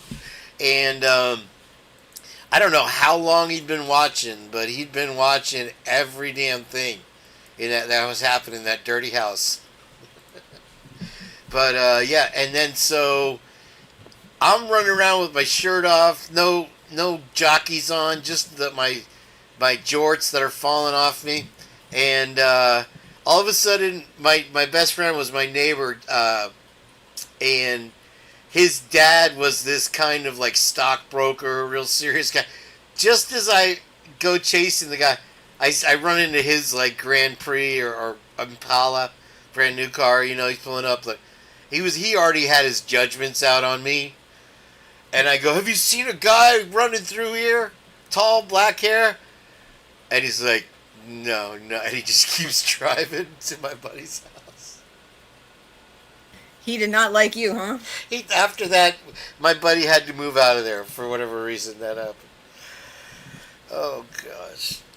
Yeah, we never caught the guy, but I figured out who he was, what family. It was a family of like 6 boys, and they were out of control. They literally had to shut the basketball court and pool area down because of these nefarious activities as one family that still lived there. It was amazing. It was before the real Nazi days of the homeowners associations. Anyway, yeah. So I don't know. If there had been YouTube at that time, I'm sure it would have gone live somewhere. Never a camera around when you need it. Are you being held against your will right now? No. Okay, you sounded muffled. I'm eating my snacks. Snack? What kind of snacks you got? It's nice to share. We like to talk about food. I got a Smart Food popcorn, salt and vinegar chips, and white Reese's. What kind of salt and vinegar chips? The Lay's, the blue bag, duh. Well, there's also Kettle, so don't. Those suck. I don't like those. No, I like the blue bag. Don't eat too many of those, Jen. They've got this. They're fried in seed oils, and they tear up your things. Is this the purge? YOLO. Are we purging? Hey, Listen, Jen's gone amok. We're She's running binging wild. and purging. Binging and purging. Binging I like it. That's what I'm here for. The JJ, food oh talk my and God. then a little bit of Idaho 4 talk later. He's on camera. It's Mr. Fox News himself, folks. Ladies and gentlemen, welcome in JJ Vance. Fox News production staff fantasy baseball champion back-to-back years. That's the accurate statement. But yes, sir. Good to see you. Were you just a name on a check then? I mean, because your fantasy baseball isn't done like in a room. It's not like the draft. Oh, no, we did live drafts. I would go up to New York City. I was living in D.C. at the time. Okay, I get it. I was a regular at McSorley's Old Ale House at 15 East, what is that, 3rd Street? It's one of the oldest bars in Manhattan. Okay. Nice. That sounds right fun. by the Hells Angels clubhouse. By what? In fact... No, the Hells Angels, their old clubhouses on 3rd Street and 77. I'm glad you know that, Jen. In the Village? In the Village? Yep. Oh, shit, okay. I lived there that used for to be a 2 seedy months. neighborhood for sure until about the 90s. Yeah. Funny story. My dad grew up pretty much downtown New York. My brother-in-laws both grew up downtown New York, and my daughter grew up in Brooklyn. I've never been in the city myself, so. Did I just get a cowbell? Did I hear cowbell? So that second year that I won the Fox News production staff's fantasy baseball league, or fantasy baseball league that year, I celebrated by taking the winnings and renting a party bus and taking the entire league out on a tour of the oldest bars in Manhattan, ending up at the giving my victory speech at the same bar in Lower Manhattan where George Washington gave his victory speech for the American Revolution. Your relative, George Washington, let's add. Yes, sir. I didn't know that at the time, the kinfolk relations, but. So you're saying that. So wait, to be in this Fox Fantasy League, you had to be an employee of Fox at that time, did you not? Right, so I was hanging out there a lot of times with my dude from one of my old Air Force dudes that got out, went to college, and went to go work there, and still works there today in the production staff. But I was hanging out there with a lot because it was a big party atmosphere, and again, I like to go out and drink with my dude there, and we would go out and drink with his friends and coworkers and whatnot, because in between shows, everybody there just gets fucked up. They all go to the bars around there, Times Square, and they just get hammered. Surprise. And they'll go back in for a later show. That's So how that's they a real get their regular political thing. connections in the bars, or they used to anyway. Yeah, man, that's a big thing. They all do it there. It's a big culture. So I'd hang out there a lot, and then they had a fantasy baseball league, and someone dropped out the last minute, and I was there, and friends with all these dudes. So they were like, "Hey, do you want to fill in?" I was like, "I've never played before, but I'll give her a whirl." Something Did you win a any hustler. money? Something a hustler yeah, might say. Yeah, I mean, it was a couple grand each year. I mean, I won. I mean, they thought I was hustling them after the first year, and then I won the second year, and then they definitely thought I was hustling them. I'm like, look, dude, I've never played this before. I just know baseball. Allegedly. Yeah, I just know baseball. I mean, I used to have Yankee season tickets, but it was to take clients to the games. I Well, there you go. don't have any interest in going unless I got a company Amex to put everything on. Yeah, I heard you talking about the Tampa Rays, Kane. I mean, what a bunch of morons. Why would you build a competitor to the Yankees in a Yankees town? What did you just say, sir? The fact that they put the Tampa Bay Rays, a competitor to the Yankees in the same division, they built that franchise in a Yankees town. That's where the Yankees do spring training. Of course they're all Yankees fans down there. Southern We New have York. more Boston fans than Yankees fans. Get out of here, dude. They got Steinbrenner Field right there in Tampa. Yeah, I'm not saying there's not a Yankee heritage, but this is no Yankee town. This Yeah, is absolutely tried is. and Yes, true sir. Deep South, sir. You're It's- talking no, about Pinellas it is a County, Yankee Florida, town Southern New home York. of the Booths, It's Southern New York who down there. shot Yeah. Abraham Lincoln. That Booth. Yeah. You got a Well, mistaken, here's the deal. sir. I'm gonna have to Here's ask the deal. you to put yourself in time Times out. change. Times change. Sure. It's clearly a Yankees town. You know what I mean? I've seen it. You can't fool me otherwise. You go down to Sarasota. That's Reds. That's Southern Cincinnati. 'Cause that's where Phillies. the Reds used to do Clearwater's spring training. Phillies. We have the Phillies here, and Blue Jays in There you Denny. go. Blue There you Jays go. practice in Denny. And they got the Tigers out in Lakeland. I've seen it. Yes, sir. Seen it. Yeah. I spent a lot of time in Lakeland. It's an You interesting said place. your family lived there, right? Yeah, my folks had retired to Florida for about 5 years, and lived there in Lakeland. Where did they West unretire? Coast, right? Did they unretire? West What happened? Coast? They went to Myrtle Beach. Oh, that's a step up. Yep. It's crazy how different like Central and Upper Florida is compared to like West Palm South. It's like night and day. West Palm is insane, dude. West Palm is absolutely insane. But like you compare like Lakeland, for example, to like Miami, you're not even in the same Yeah. country. Every city in Florida is different to me. Like every Yeah, city in you're Florida right. is so unique. Well, you Yeah, have good point. cities that are bad, like Lake City and areas in Dade County. But for the most part, every city in Florida has its really bad and it's really good. Yeah. It's a balance. Some places don't. Some places are just garbage and they need to be burned to the ground. But anyway, Yeah, you go to Ohio though, and like every city's the same. You go to Cleveland, it's pretty much the same as Cincinnati outside of the sports team affiliations. Same in Columbus is kind of half and half. I flew Yeah, into they're all the same, Cleveland though. one time and it was 30 degrees or 13 degrees. And I just remember flying in and you just see checkerboard farms or whatever. This was back in the 90s, though. I don't know. Yeah, their bar district looks like something out of a Scooby-Doo mystery. The what? The bar history? The Cleveland bar district.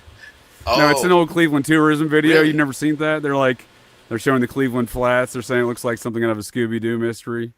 It's a parody for a Just a the same tourism thing in video the from background Cleveland. over and over and over going by. The same tree. No, I'll post a link for it if you want to play it here in the future, here at the end of the show or whatnot. But it's one of the funniest lines in it is my favorite is the Cleveland's #1 export is crippling depression, and that's a pretty accurate statement. Wow. Ugh. Did we just get? We got some. I'm not gonna say it, but we just got JJ history. That was a leak. We might have to lay the trial now that came out. Sorry, I didn't mean to dox you on that one, JJ. You can just give me one of these, and we'll know it. That's where you get silent. That's the pineapple. Is this the purge? Are we purging? Are we purging? Jen, what do you have to say about all this silliness? About what? I guess we'd have to go back to Schindler's About List. JJ? About what? About what? Schindler's List? I never saw it. It's my favorite movie. JJ, did you ever have your people look at that blueprint that I sent you? Oh, yeah. I'm glad you reminded me, Jen. I'll have to get back to you on that because I have not gotten an answer now. Okay. Can I ask you a question glad now, you reminded me. JJ? I Are we totally allowed to forgot. ask? See how I'm small and Nope. you're big now? That's Don't how clone it me, goes. Kane. You got 1,000 subscribers today, Jen. Congratulate this man. He popped his cherry. Very nice. Remember that day when you first got 1,000 subscribers 100 years ago? I can remember it like it was yesterday. I was going back and reading the line JJ about the said. DNA match for Brian. There you go, JJ. Smoke it well. Listen, What? on the court docs, right? I don't know. I have to pull it up. But if you, these people love to use word salad, because if you really read the sentence where they say Brian is the 5 point whatever octillion, it don't even make sense. It says more likely to be seen. Like, seen where? Well, that's You get what that's I'm a saying? question for JJ right there, actually, because There's we never were even been 5 octillion people on this planet.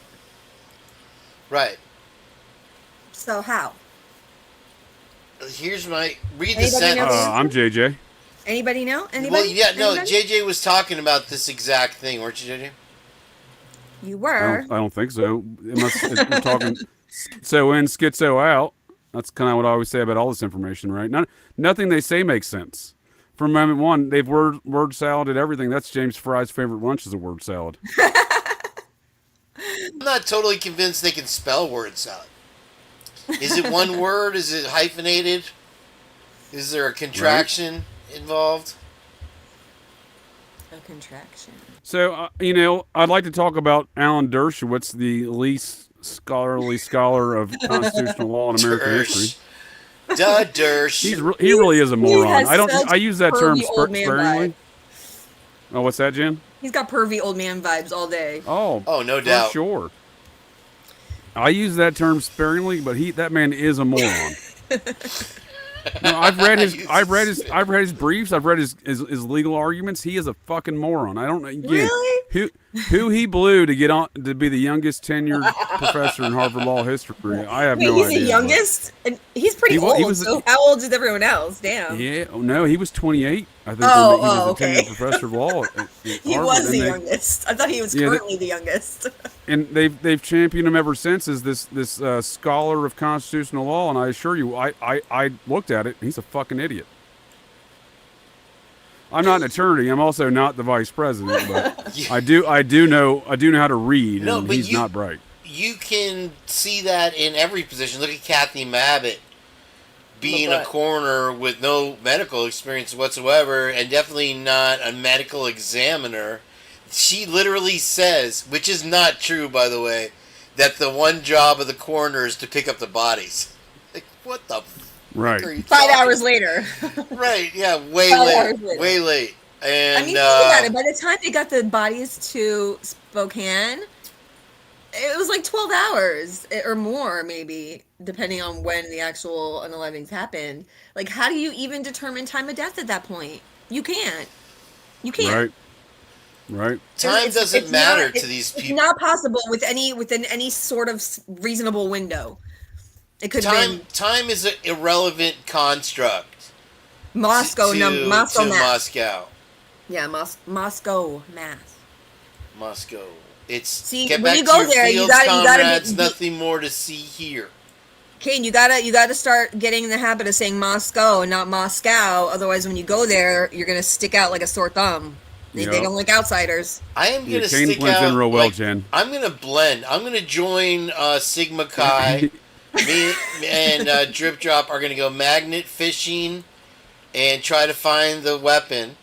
And also, I'm gonna attend all the Vandals football. Let's see, we're in October. Are you there'll gonna be go a lot see of Doug harvest stuff. Wilson? Halloween. I'm gonna dress up in the stab uniform and run around and go go to behind the college club kids. See how that goes over. That's all a great idea. That's going to help you blend in real well, Kane. Yeah, you should go see one of Doug Wilson's sermons. Doug go be have on my lunch back. at the grub truck. Here's the thing you guys don't realize. Here's what you guys don't realize. Is I'm going to do an interview with Doug. I'm absolutely his people. We speak the same language. And I'm going to get either a commission or flamethrowed. One way or the other, I'm doing it for you guys. If I may vector us back into reality a bit, so the Durst there. You want to vector it? Not a direct course. Just kind of like as the crow flies, please. Yeah, I'm still going to bullshit. I'm still going to bullshit.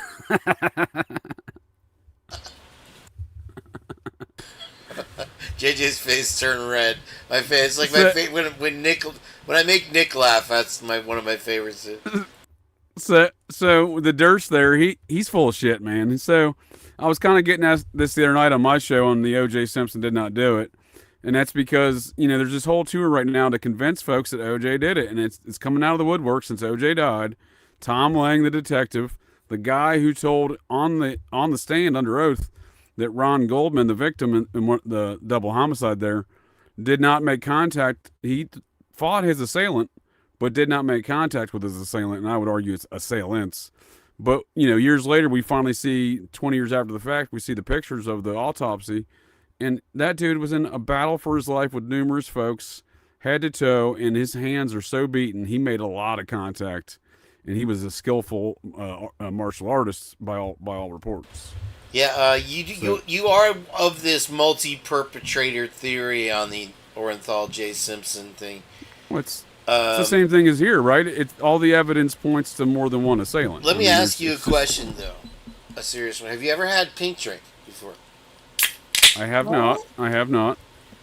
And I would choose to not have liver cancer or kidney cancer in the future. So I'm gonna avoid you're the whatever one to talk, the Mr. contents are Payday there. over there, chocolate, giving it to his dog. Did you say Well, I was gonna pink say, well, that's not likely to cause cancer. However, the chemicals inside my Mountain Dew are, but nonetheless. So, The hillbilly drink of Dershowitz is choice. trying to say that if the jury got to see all the evidence in this case, like in the O.J. Simpson case, that it would be a quote unquote slam dunk. And I assure you, Dersh, once again, is full of shit. You know what I mean? The stuff the jury didn't get to see in the O.J. case was shit that was exculpatory to O.J. Right. Yeah. Sounds familiar. And he knew that on O.J.'s quote unquote dream team, I call a nightmare team, that Bob Shapiro, old cocaine Bob or Yayo Bob Evans attorney, is the one who assembled that team for O.J. I don't know who that None is. of them had O.J.'s interest in mind, with the exception of Robert Kardashian, his longtime old friend for 20 plus years. It's because he was And banging they, his you know, wife. where their families vacation together for every year and stuff for many years.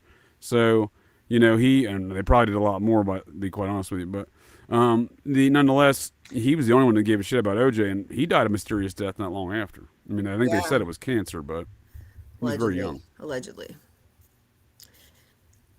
But Yeah. Dershowitz is full of shit. Even like the jurors' statements, the jurors have since come out doing interviews and making statements since all this stuff has become, you know, public in the last 6-8 years. And numerous jurors are all saying, like, it was clear they planted evidence. It was clear he didn't do it. It was nothing about race. You know what I mean? It wasn't how the media sold it and packaged it to folks.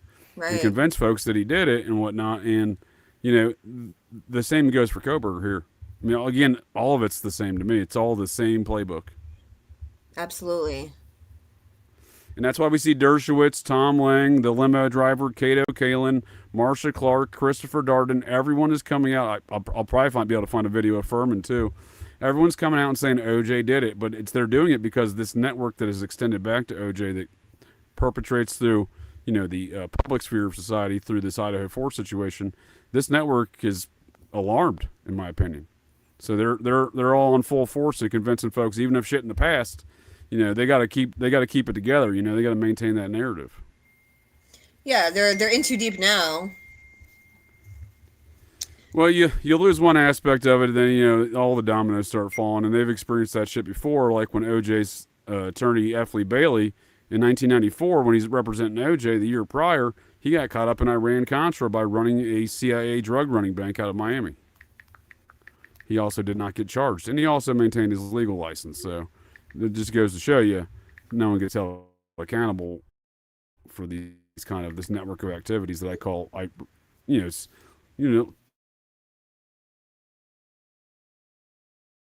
commonly referred to as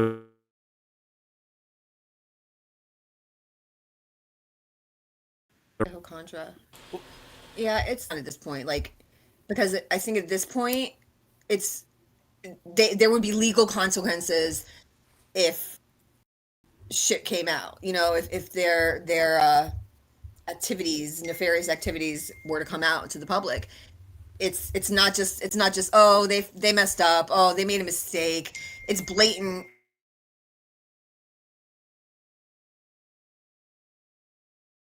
Is that dinging? Where's that ding ding ding?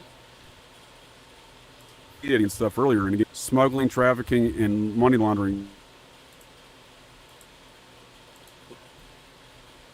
We got a JJ down. JJ, you're coming in and out. I say they're raising it for during. Oh, my apologies. Yeah, they always have a reason. I don't think. Here's the thing: even if these things do come out, the problem will be that people are saying, "Why isn't there being any consequences for it?" That would be the P. Diddy big and Bankman fallout. Fried are both up there in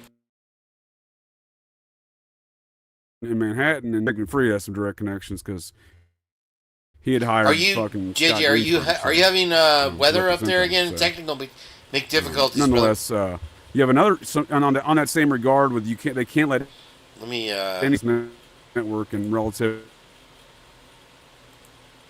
Tall County situation, you know, with things such as Lucifer Morningstar, the daughter of the DARPA NASA guy, who's, you know, all this real estate business, right? All this real estate aspect of this whole environment.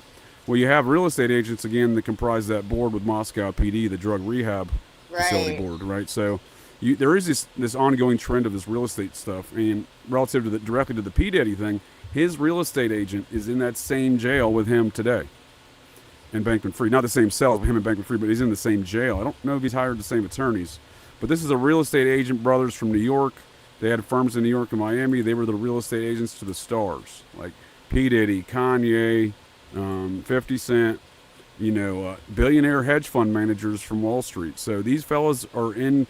They got picked up about 6 months ago in Miami for sex trafficking, right? And I've always had a feeling that.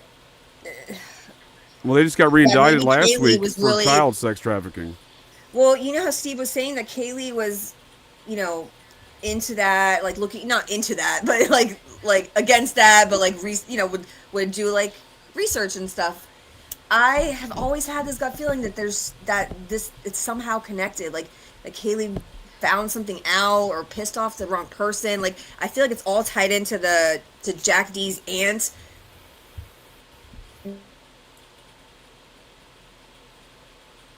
Yeah, it's possible. We lost Jen and JJ's feed right now. There they are. JJ, you're probably gonna have to unplug your mic or something. Well, they picked up you're grandmothers cutting who in and never out entered again. the building and arrested them. JJ, are you hearing me? Because that was an FBI operation. JJ. Now I can hear you. Hello. I can hear you. Okay, yeah, you're cutting in and out. I can hear you just fine. You were cutting in and out. He's kind of fine. Yeah. So what if? I mean, she made a comment. Jackie.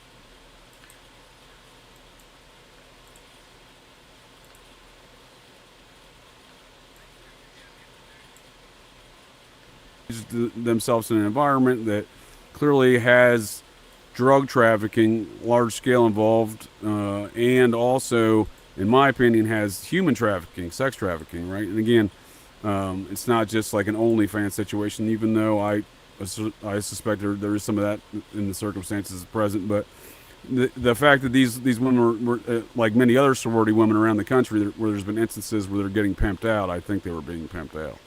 I didn't mean it like in that sense. I meant, okay, if you're saying Jack D's aunt's a Fed, right? And she commented and said something how Kaylee would get information and like tell her things and like, exchange information with her. I don't know, that's not the exact word. Well, something to that effect. When I mean Fed, I mean like COINTELPRO. Do you know COINTELPRO? No, but let me finish. So now tie in the fact that Kaylee is the only one that there was the FOIA request on the FBI website, right? I mean, I don't know.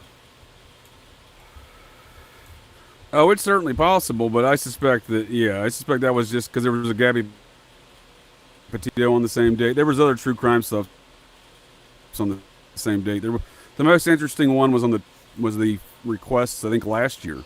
I'll pull up my notes on that here in a second, but yeah. COINTELPRO is this, the feds pay folks to be agitators. Oh, yeah. Like the guy in Patriot Colorado, Front. right? There was some guy in Colorado. Well, the Patriot Front's a... Yep, we hear you.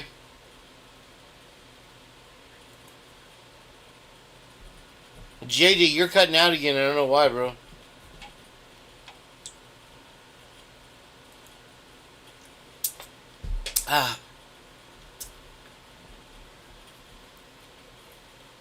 JJ, are you having weather up there, bro? You're cutting out.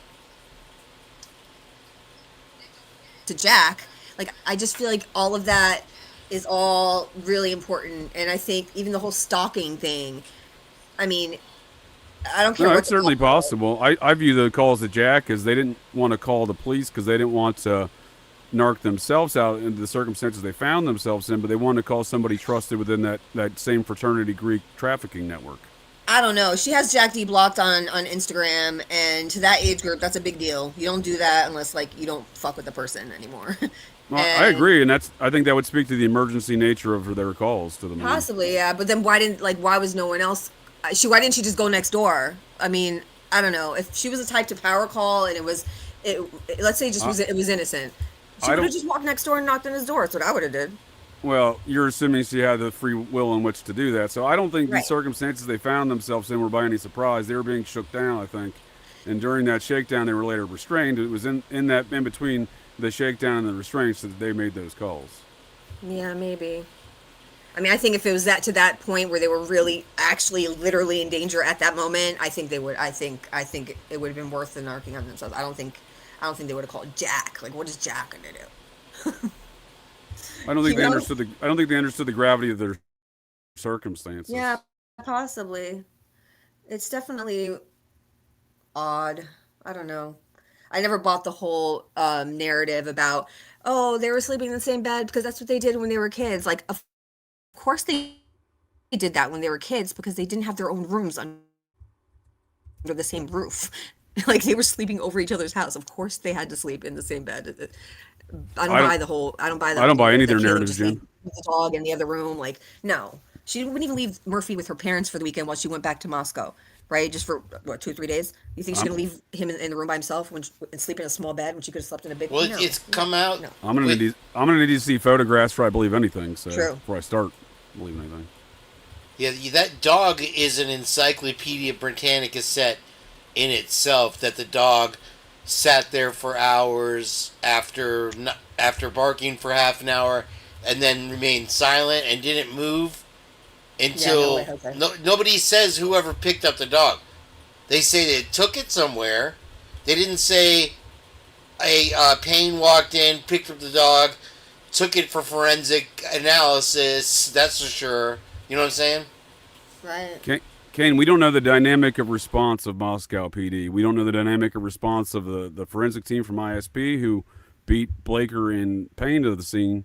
We don't know who responded at what time, what officers did it, and what they owned the actions they took after that. We don't know any of these things. Maybe it's we don't deserve to know. Maybe we're not. You know how like Miles Davis used to turn his back to the audience because they weren't cool enough. Maybe we're not cool enough to know how it works in Moscow. We've been looking at it all wrong here the whole time. Speak for yourself. Well, I'll be the first to tell you I'm not cool. What up, Too Fast? I don't think he's joined. Too fast. JJ down. Jenny, you still with me? Yeah. Do you have a heartbeat? But yeah, no, I don't know what I can tell you how it operates in Moscow. No report taken, right? No, that's not true, Kane. They did a report for a stolen roll of toilet paper. They did a report for a stolen box of cookies. They did a report for some stolen Pokemon cards. And for a barking dog. So you're wrong.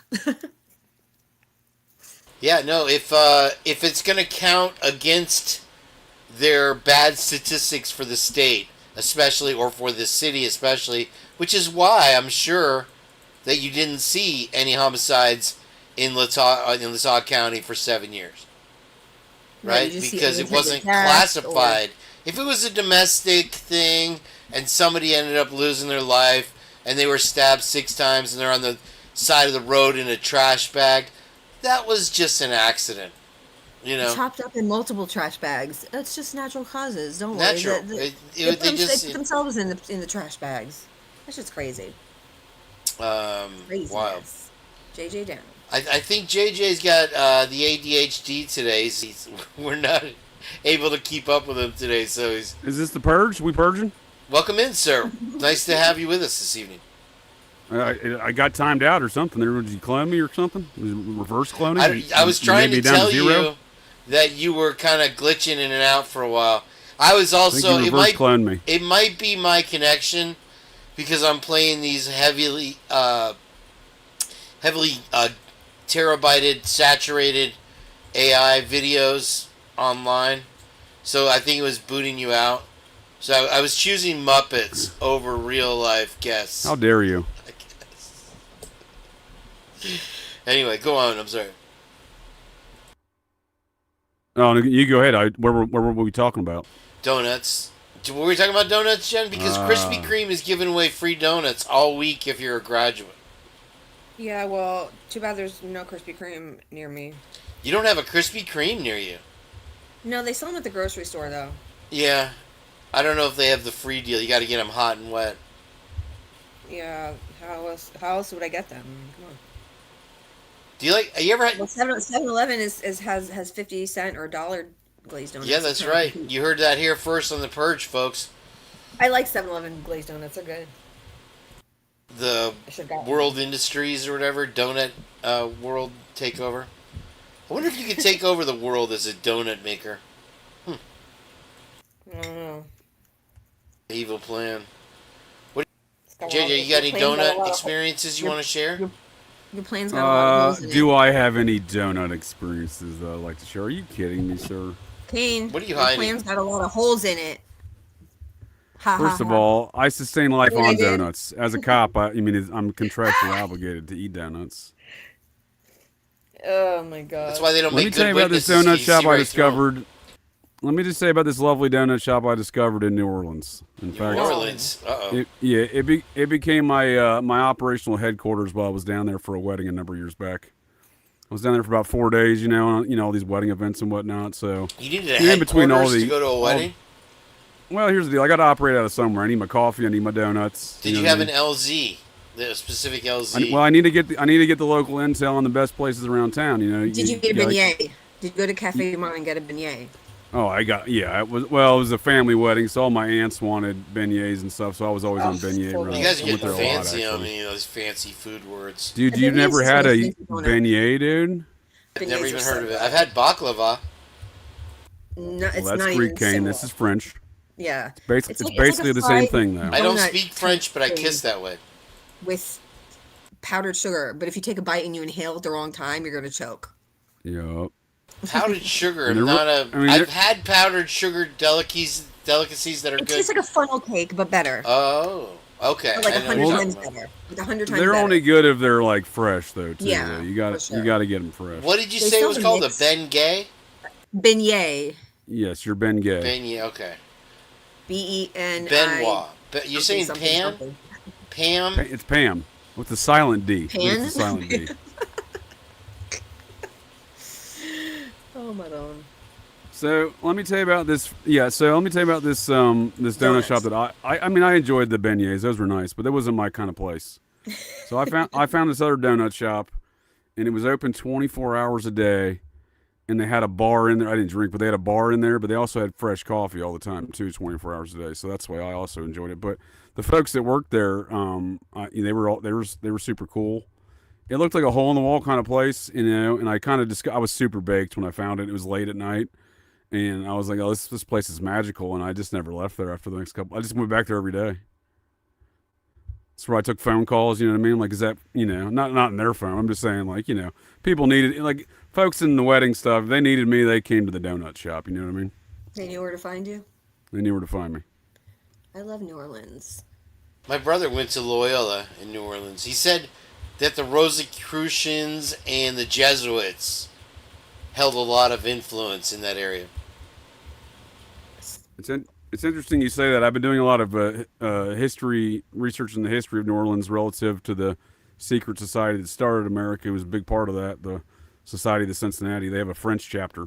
They're largely responsible for that activity down there, and including Napoleon, who signed that stuff over to America. So he was a member of that same group. But it's interesting the history of that place. It's definitely unique. All their cemeteries are above ground. I thought it was so cool. Yeah, Mexico's the same way. I love Mexico. Mexico's beautiful. They have such beautiful people there, too. Beautiful people. Beautiful yeah, I've been in Mexico. They're so nice. They're just, like, so fucking nice. It's ridiculous. Kids go to bed. Yeah, no, I apparently... Okay, so here's a little girlfriend history for you.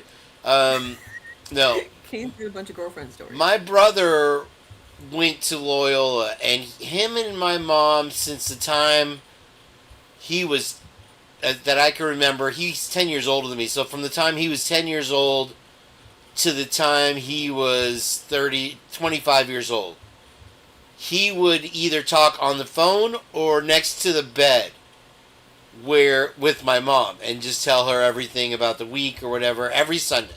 And he still continues to this day. My mom's 94. To this day, calls every Sunday and talks to her, and they have a long conversation. And so it was the event of the week, for a little ADHD kid running around town, and then you sit down. And my mom had this big, we had really cool furniture. It was like one of these big yarn chairs. It was like this big double-sized, folding, giant, beautiful chair. And he would sit there and chat, my mom laying in the bed.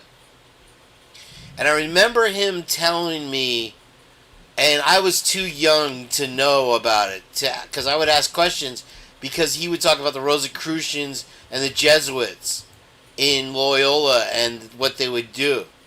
But there were certain parts that I wasn't allowed to hear. So that's why it always interested me later whenever I hear that name. There's my story. That's a fun story. No, but they have a big influence there in New Orleans, and I've known that as a little kid. I think it's Nolans. Chew them. You gotta chew them. And they got the scrimps. You don't have shrimps. You got shrimps. Ethan's mom worked at Gonzaga, which I think is a Jesuit university. Oh, she worked at Gonzaga, huh? That's Jesuit, yeah. Yeah, I'm pretty sure. Yeah, and Priest Lake, I believe, if I'm remembering correctly, was founded or named after a Jesuit priest. Ignatius, I don't remember his name. Yeah, you're right. Ignatius. Saint Ignatius of Loyola, yep. right? Yep. There's a lot of little religious ties in this case.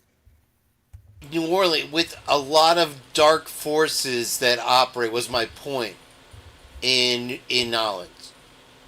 And you ain't kidding, sir. That New Orleans is currently still the worldwide headquarters of the Process Church of the Final Judgment.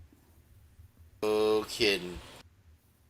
Oh, I thought they were in Colorado at the annual sanctuary place. That's their administrative headquarters, ma'am. They're in Kanab, Utah. But according to their corporate documents, when the leader dies, all of the various regional directors have to convene in New Orleans to appoint the new leader. And I can show where that happened when Mary Ann de Grimston died.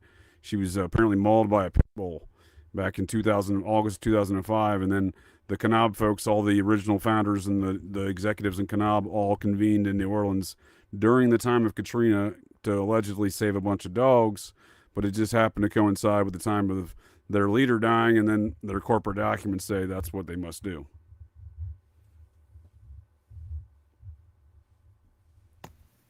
Gotcha. I'm trying to find that shit with... So, what about What about? Bardmore Woods, where the owl is? The what? Oh, You talking about that faggy place in California, as old Tricky Dick called it? The Skull and Bones? Is that what he called it? Yeah, Bohemian Grove. Yeah, I think also Kid Rock referred to it in the same vein. There's a famous photo of Tricky Dick. You're gonna kill my thing, JJ, with your colloquialisms. There's a Tricky Dick photo with old Ronald Reagan. I think Lee Iacocca is administering court to them there at Bohemian Grove, sitting around a table there.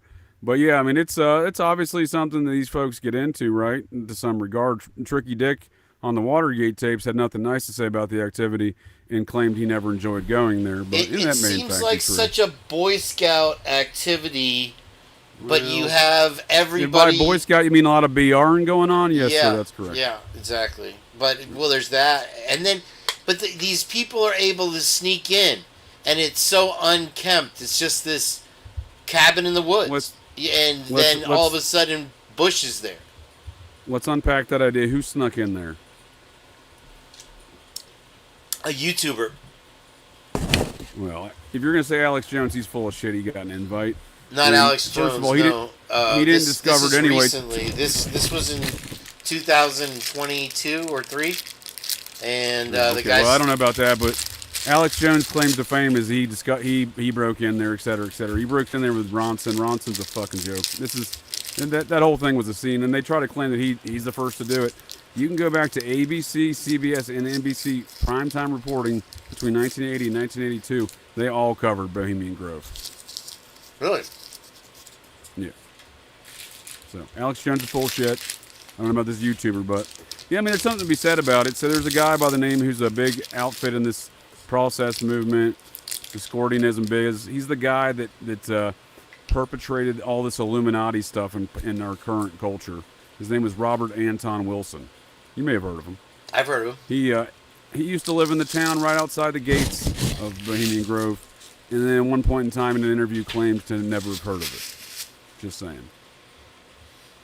And it is largely figures like that. Like I said, the CIA was founded by literary, if I've ever told you that. Everyone who founded the OSS, the predecessor to the CIA, and the CIA were in large part English majors and literary majors. So they were authors, writers, in large part science fiction writers. Creators of the narratives. Nonetheless, that's what Bohemian Grove started as, writers, actors, artists. And it molded into something over time, I believe, but nonetheless, that's why you find Bob Weir, the guitarist from the Grateful Dead, rubbing elbows with, what's that dude's name? General Shoemaker, the 4-star general that invented the Special Operations Command in America. Pete Shoemaker. Real douchebag, both of them. Here's the thing, JJ. We talk about the Bilderbergs and the Rockefellers and all these people, the Rothschilds, whatever it be, that get together and create what the tale is going to be for the next few years or whatever they do when they meet, and then we see these things play out right in front of us, and we act like it's a surprise. It's like they catch us looking every time. Well, there is certainly planning, but there's more so the understanding and framework of how they're going to accomplish these goals. So Tony Stevenson looking in. There's also the understanding of we're going to do something at some point in the future, and you guys are going to go do this, and then you guys are going to go do this. So these are really what's hatched out, I think, of those kind of Bohemian Groves. More general networking, if it matters, less and less of the planning, but the actual direct planning of circumstances. But nonetheless, we see these things play out. Why does every media outlet have the same narrative, same talking points on Brian Koberger's, the same as they did on O.J. Simpson? The same when they do on every news story. Sure, but it's pretty evident in this one. I mean, it's like Megyn Kelly the other day was literally reading off the fucking transcript when that law tuber Viva Fry was correcting her and remembering what the transcript said. So nonetheless, they get a PR transcript from a PR. I assure you, there's a PR agency making money off of this. So well, look at Christy Gonzalez is on IMDb. You have to make a movie to be on that. I thought. Well, her son-in-law is a production assistant in Hollywood, so I'm not surprised. Got her in there. Nonetheless, the Orenthal James Simpson case, they made him real dark and put him on Time magazine to make him look more nefarious to the general white public of America in this attempt of racial divide. Well, they did the same thing here with Koberger. They're making AI-generated images on this Dateline shit, right? Well, they made him look really white and grainy. I'll give you that. Well, there's no way that one photo is not at least computer-generated graphic where the angle at it's wrong, his facial structure's wrong. I mean, the whole thing, this don't make any sense. I wonder if I have it, I could pull it up. But yeah, it's a bizarre thing, and I'm not going to sit here and say I could see how you're fooled into thinking this is some kind of asshole. It's the same thing you point out with the headlights, right? What's that?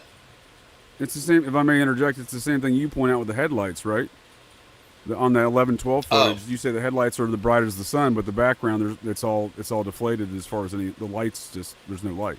The lighting's off. So what I'm saying is we see this computer-generated tomfoolery amongst all the imagery that is associated with this case. Yeah, right here on our own show, we got Meg P becoming the Red Hulk.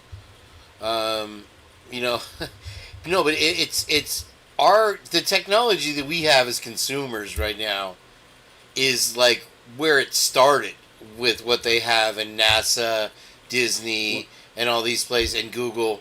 They keep releasing, in the interest of making money, they keep releasing more and more. But it's just like with the computers. They give it to us 1 byte at a time. Literally 1 byte. I got that one. BYTE. So, as far as this false reality, you're saying the technology being used to perpetrate it on the public. So today, an example of this, today, I saw a headline. I don't remember what jackass it was attributed to, but some jackass, I think, within conservative mouth breathing politic, mouthpieces. You calling me a mouth breather right now?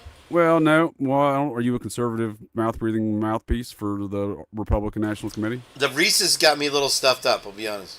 That's a yes then. Okay, well then maybe. So the headline was Joe Biden would get lost in his closet every day at the White House, and they could, et cetera, which sounds like a crazy statement, but I assure you, some of my former troops, the Secret Service largely recruits, they heavily recruits out of Air Force, military, police, because we work a lot in missions with them, and some of my former troops that went that direction in their careers, one of them years ago when Biden was vice president, he was on the Biden detail, living in a 10,000 square foot DuPont family home there in Northern Virginia that he got for like $1 or some shit.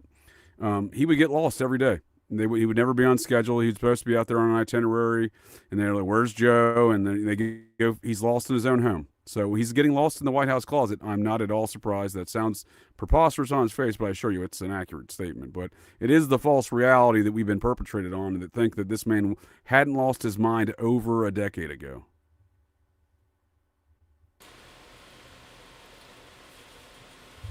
Does that make sense? That 1122 was owned by 2 DuPonts. I think Ronald J. DuPont, and I forgot who his wife's name was. Are you serious? Yep. I did not know that. Yep. Hold on, I will find. The DuPonts are an interesting family. You recall that Society of Cincinnati I was just mentioned before in the French chapter specifically? I.E. DuPont was an original member of that chapter, and his 5 sons, I'm not sure which one got it, but the membership does get passed down through the paternal bloodlines to modern era of that group. Well, DuPont is who makes Teflon, right? Wasn't the chemicals? They were weapons for World War I. He did not want to make weapons for World War II, but they forced his hand. They've been making weapons since the French Revolution. I forgot his name. Yeah, big money he's from UI. The guy who invented Teflon is from UI. I didn't know that. Yeah, I mean that is a DuPont product. I did not know he's from UI. That's interesting. Yep, I will find his name in a second. Hold on. So you're saying there's DuPonts in Moscow that I previously had no knowledge of, huh? Interesting. Yeah. Yeah, that's something we talked about for a while, actually, or Jen has. A few. Well, this is brand new information to me, sir. Brand new information. Yeah. There's other families related, and Tell It to L has also brought a few of the connections to our attention. Who? She's the girl. What items? What are we talking? Other families connected with the Chapins and Kobergers, actually. I'm listening. I'd have to have. Is she in the chat right now? How dare you, sir? How dare you? I'd have to ask her what the exact names, but let's see what Jen has. She'll save me. You start teasing me with these fun facts, and then you're like, just kidding. No, I'm not kidding. Oh, here's a question. Did you have some questions ready for Miss Chris about Studio I don't, 54? but I will get back to you here in the next day or two with some questions. So that's a third request for supplemental discovery at this point. That is a third request for supplemental discovery, and I'm going to go ahead and steal all future requests. I can go fuck myself, in other words? Yeah. Oh, Lord. Kids go to bed. Yeah, there's a lot of information in this. Are we talking Roy J. Plunkett, Jen? Is that who invented Teflon? Is that your tracking? She had to go pee. I don't know. I don't remember. No, I was. No worries. Whenever you get a chance, if you don't mind sending that to me in the future, here, I'd certainly be interested in the DuPont angles for sure. Yeah. Well, Jen knows what I'm talking about as far as the family connections in Idaho with the wealthy families that L talks about, Jen. Yeah. What are the other families? Somebody said Sherman Williams. Hold on. I think it was Silent. What is it? Oh, shit. Yeah, they own a lot of property. Well, there's overall a lot of wealth in that area. That when they say, "Oh, these Californians come in and ruck things up," we're talking about billionaires coming in there, like the Hines family and the Smiths and these type of people that have tons of money, and they're not necessarily bad people. They buy up large amounts of property, cut down trees, and it upsets the locals. Who many of them, there's very few actual, like 20th generation Idahoans. You know what I mean? It's a influx state. So like with Steve G saying, "Oh, Brian Koberger's an outsider," it's so hypocritical because he's as outsider as you can get. Just because you lived in Rathdrum for 10 years, 20 years, and raised your family, doesn't make you a native. No, you're making a good point, but it's also important to note that the folks that run that place, they are 5th and 6th generation Idahoans, largely Mormon, especially the ones. No, absolutely, and they're not. They're the ones that are vocal on that side. And Doug Wilson certainly been there for 50 years running that church. So it depends how far you want to go back, Idahoxians. What kind of power do you want to attribute to the Mortensen family and all their deep Mormon connections out there and all their other connections? So, Grub Truck Mortensen's uncle is literally the legal counsel for the Saudi royal family. Right. Yeah, my daughter works for the Saudi royal family. Her husband works for them as well until July of this year. Actually, is he their legal counsel? He's communications. Well, that's up there, but he lives in Bahrain. Stuff. I've been to Bahrain. Okay, he lives in Doha, huh? I don't. It's like a camp not, that they not make. Doha. They make for outsiders or whatever. You live in it. It's a beautiful neighborhood, but it's literally that Jim Carrey movie or whatever. Okay. I know what you're talking about. I'm trying to remember. There's only one city in Bahrain. I'm trying to remember the name of it. Manamana. That's the name. That's the name of their city. Is it really? That's hilarious. Wow. Yeah, I spent 6 weeks. I don't remember in Bahrain. I call it Operation Happy Hour. Really, I didn't think you were allowed to drink over there. Well, in Bahrain, you are, sir. It does happen. I don't think she leaves the neighborhood much, but they'll be very well set off once the whole thing is over. So and then she's gonna get. She started the show. I think I told you before. Where it's sponsored by 23andMe, Finding Your Roots, where they do a DNA test on celebrities, and they've done everybody from Morgan Freeman, Julia Roberts, Brad Pitt, you name it. She was the one who started that show. She started with just a video camera in the streets, and then wound up getting picked up by PBS to do Finding Your Roots. If you guys ever seen that show, my daughter started that. And so she's going to get back into production when she moves back to London in July. This was the daughter that found you from Finding Her Roots? Well, she found my first cousin first. And he lived in North Carolina, and she sent him an email, and he blew her off, which is totally like him.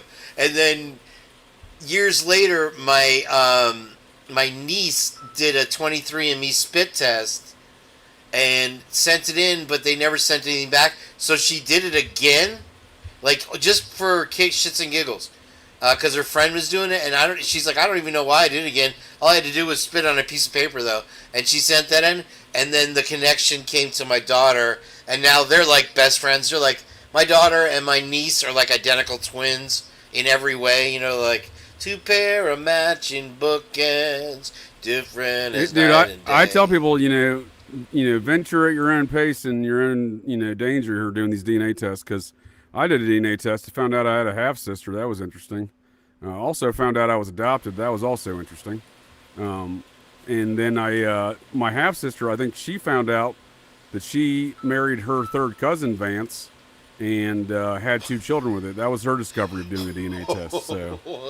Well, yeah, love is love, bro. Love is a beautiful. Yeah, thing. she was adopted off too as a youngster. So wow. She didn't know her. You were adopted? Really is that true? Did we just get into I was JJ adopted Vance? within the family. I was adopted within the family. She was adopted outside the family. Yeah. Yeah. The struggle was real. in She the was my 90s. father's child out of wedlock. Apparently he was a young Marine Corps officer in D.C. Going to college with a British lady at George Washington University, and knocked her up, but also had just impregnated his fiance at the same time. So I guess things got weird for him. So let's get back into how George Washington was directly related to the Idaho 4.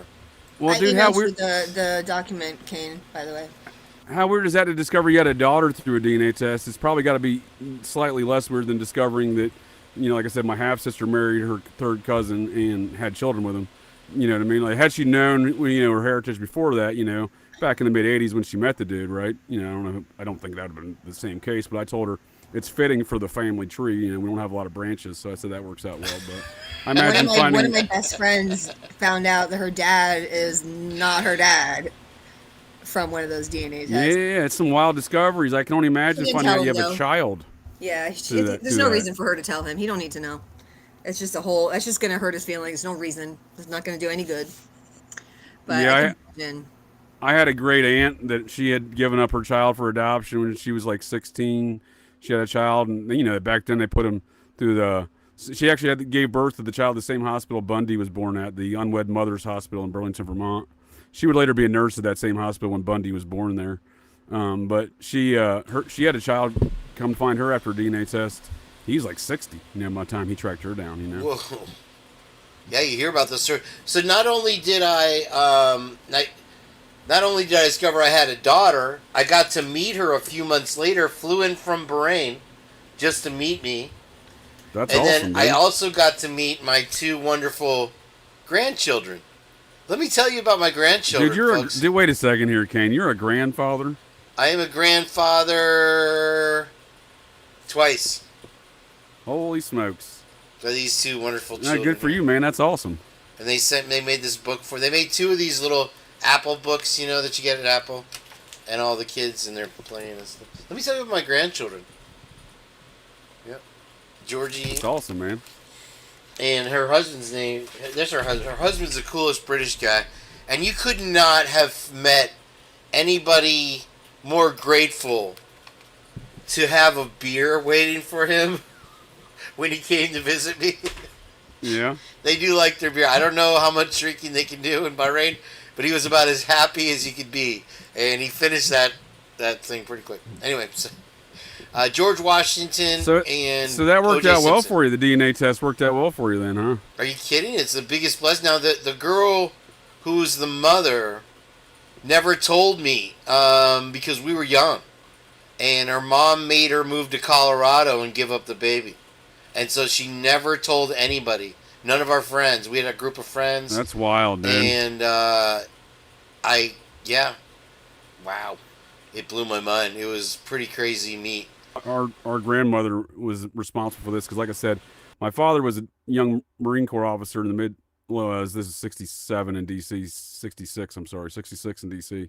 So somehow my sister, who gets born to, this Marine Corps officer in D.C., and her mother's a British lady who's just there on a visa for college, she gets shipped off and adopted to a family in Pikeville, Kentucky, my grandmother's hometown. So I don't know the ins and the outs of how that happened, but it's just weird. Like, I can only try to picture what my sister went through there and discovering that, her, when she did a DNA test, that her ex-husband was, and father of her two sons, was her third cousin. You know what I mean?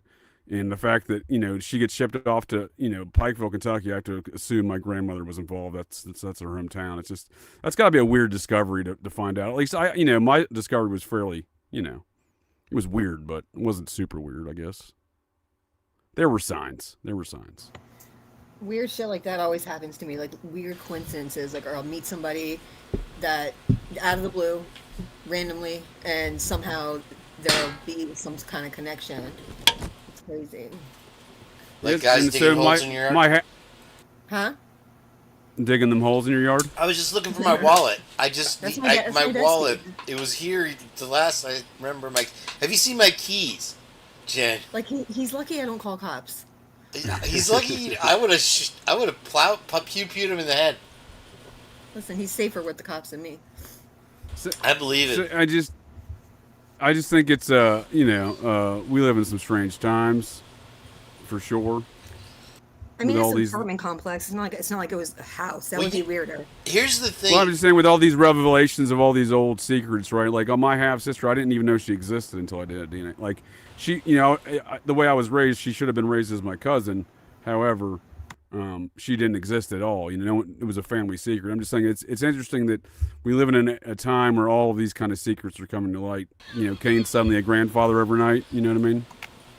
Yeah, I mean, I feel like these DNA tests, becoming a thing. I'm sure a lot of families had some major problems. Well, I think law enforcement has a lot of major problems too, So if you look at this OJ case, the OJ case is where the Innocence Project started with what's that dude, Barry Schick. That's where he starts this whole innocence thing. And, if you look at the tenure of their operations, no one wants to start on opening up this can of worms. The liability connected to this Innocence Project stuff is more than any state or municipality or jurisdiction is willing to even entertain. Because what it's going to do is open up a lot of lawsuits and compensation packages for folks that were wrongly accused and wrongly imprisoned, and no one really wants to open up that can of worms. There's a lot more to that, but that on its basic level, that's what it is. Are you familiar with Christopher Tapp? Christopher Tapp. I've heard that name before. Is that like Carlos Danger?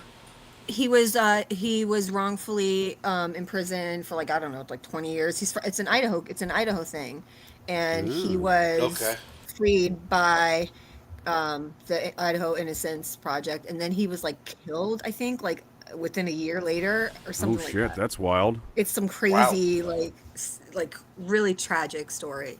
I don't know the details. I don't remember off the top of my head, but you said Innocent Project, so it just reminded me. Oh yeah, you should see how many of those cases are backlogged with, and they're kind of franchised out too. So there's the Initial Innocence Project, and there's some other outfits that call themselves that are not connected to the same nonprofit. Like the Netflix one. The guy that runs the Idaho that's an interesting study, dude. So if you look at the Stephen Avery case, the state of Wisconsin formulated a massive plan in which to make sure that dude was never going to get any cash, and I would assert they set up a massive plan to make sure he goes back to prison too. But the whole thing with him getting that payment and everything else, the whole thing was crooked. And again, no one wants to really open up a can of worms on these innocence things because there's the serial killer I say that no one's ever heard of, and I got a show coming up on here in a couple weeks, Edward Wayne Edwards. So that's one of the things the author of the book that wrote about all these murders that dude's connected to and responsible for over the years, this retired detective from Montana, he points out that no one wants to touch those things because of the liability associated with it, right? So no one wants to test these things.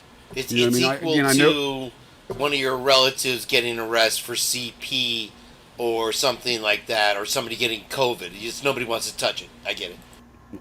Well, I mean, there's liability. It's money. It's power. It's you're questioning people who've made a decision who don't like to be questioned. It's the fact that Edward Wayne Edwards worked as an informant and murdered folks and informed on these murders and putting other people in prison for years. These are all factors into it, but there's so many factors into these things. The idea that this Innocence Project thing would be launched, much like anything else, we've been sold. What I'm getting is we've been sold a false narrative. So there are cases that do get through the Innocence Project and the state does release stuff for testing for these cases, because you got to think about that. In large part, the states have to release the evidence to be tested and whatnot for other such things. And let's look at this case.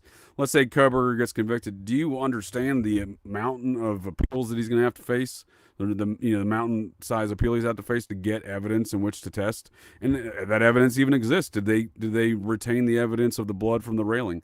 Did they retain the evidence from the underneath the fingernails of Maddie Mogan? Right. Yeah, and then you have manipulation factor also as well. So you see all these things factor into this whole idea of the Innocence Project later, right? I mean, it's obviously a sliding scale, and it's worse off in other states and other cases than it is in other places, but nonetheless, it's not. I think it's sold as this objective effort to get justice right, and I assure you, it's not that at all. You said that you took 2 DNA tests or 3. I did. Yeah. Yes, sir. Which was one told you that you were related to your cousin or something, right? One told me I was a Muppet, and I was like, this can't. I was going to ask you which one did you find out you were gay from? Well, that was actually I'm actually 1/3. I'm actually 2/3 Muppet. That's predominantly Muppet. I'm only kidding, folks. Not that there's anything wrong with it. It's just a joke. Anyway, it took me wearing rollerblades to find out. Anyway.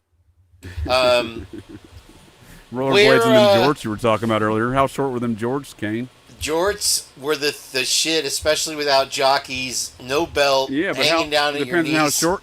There's a stark difference between jorts at your knees and jorts up in your crotch, where using Jay-Z Duke style. No. These were the low hanging. Skating down Clearwater Beach. I was Tom working Cruise. out a lot, so I was a Clearwater Beach Hulk or hunk. Working off them buns for Tom Cruise down Clearwater Beach. I hear you. Listen, $20 is $20, JJ. Here in Clearwater, it goes a long way. But no, when you talk about affiliations with the Gooch, and what was the Gooch's role in OJ?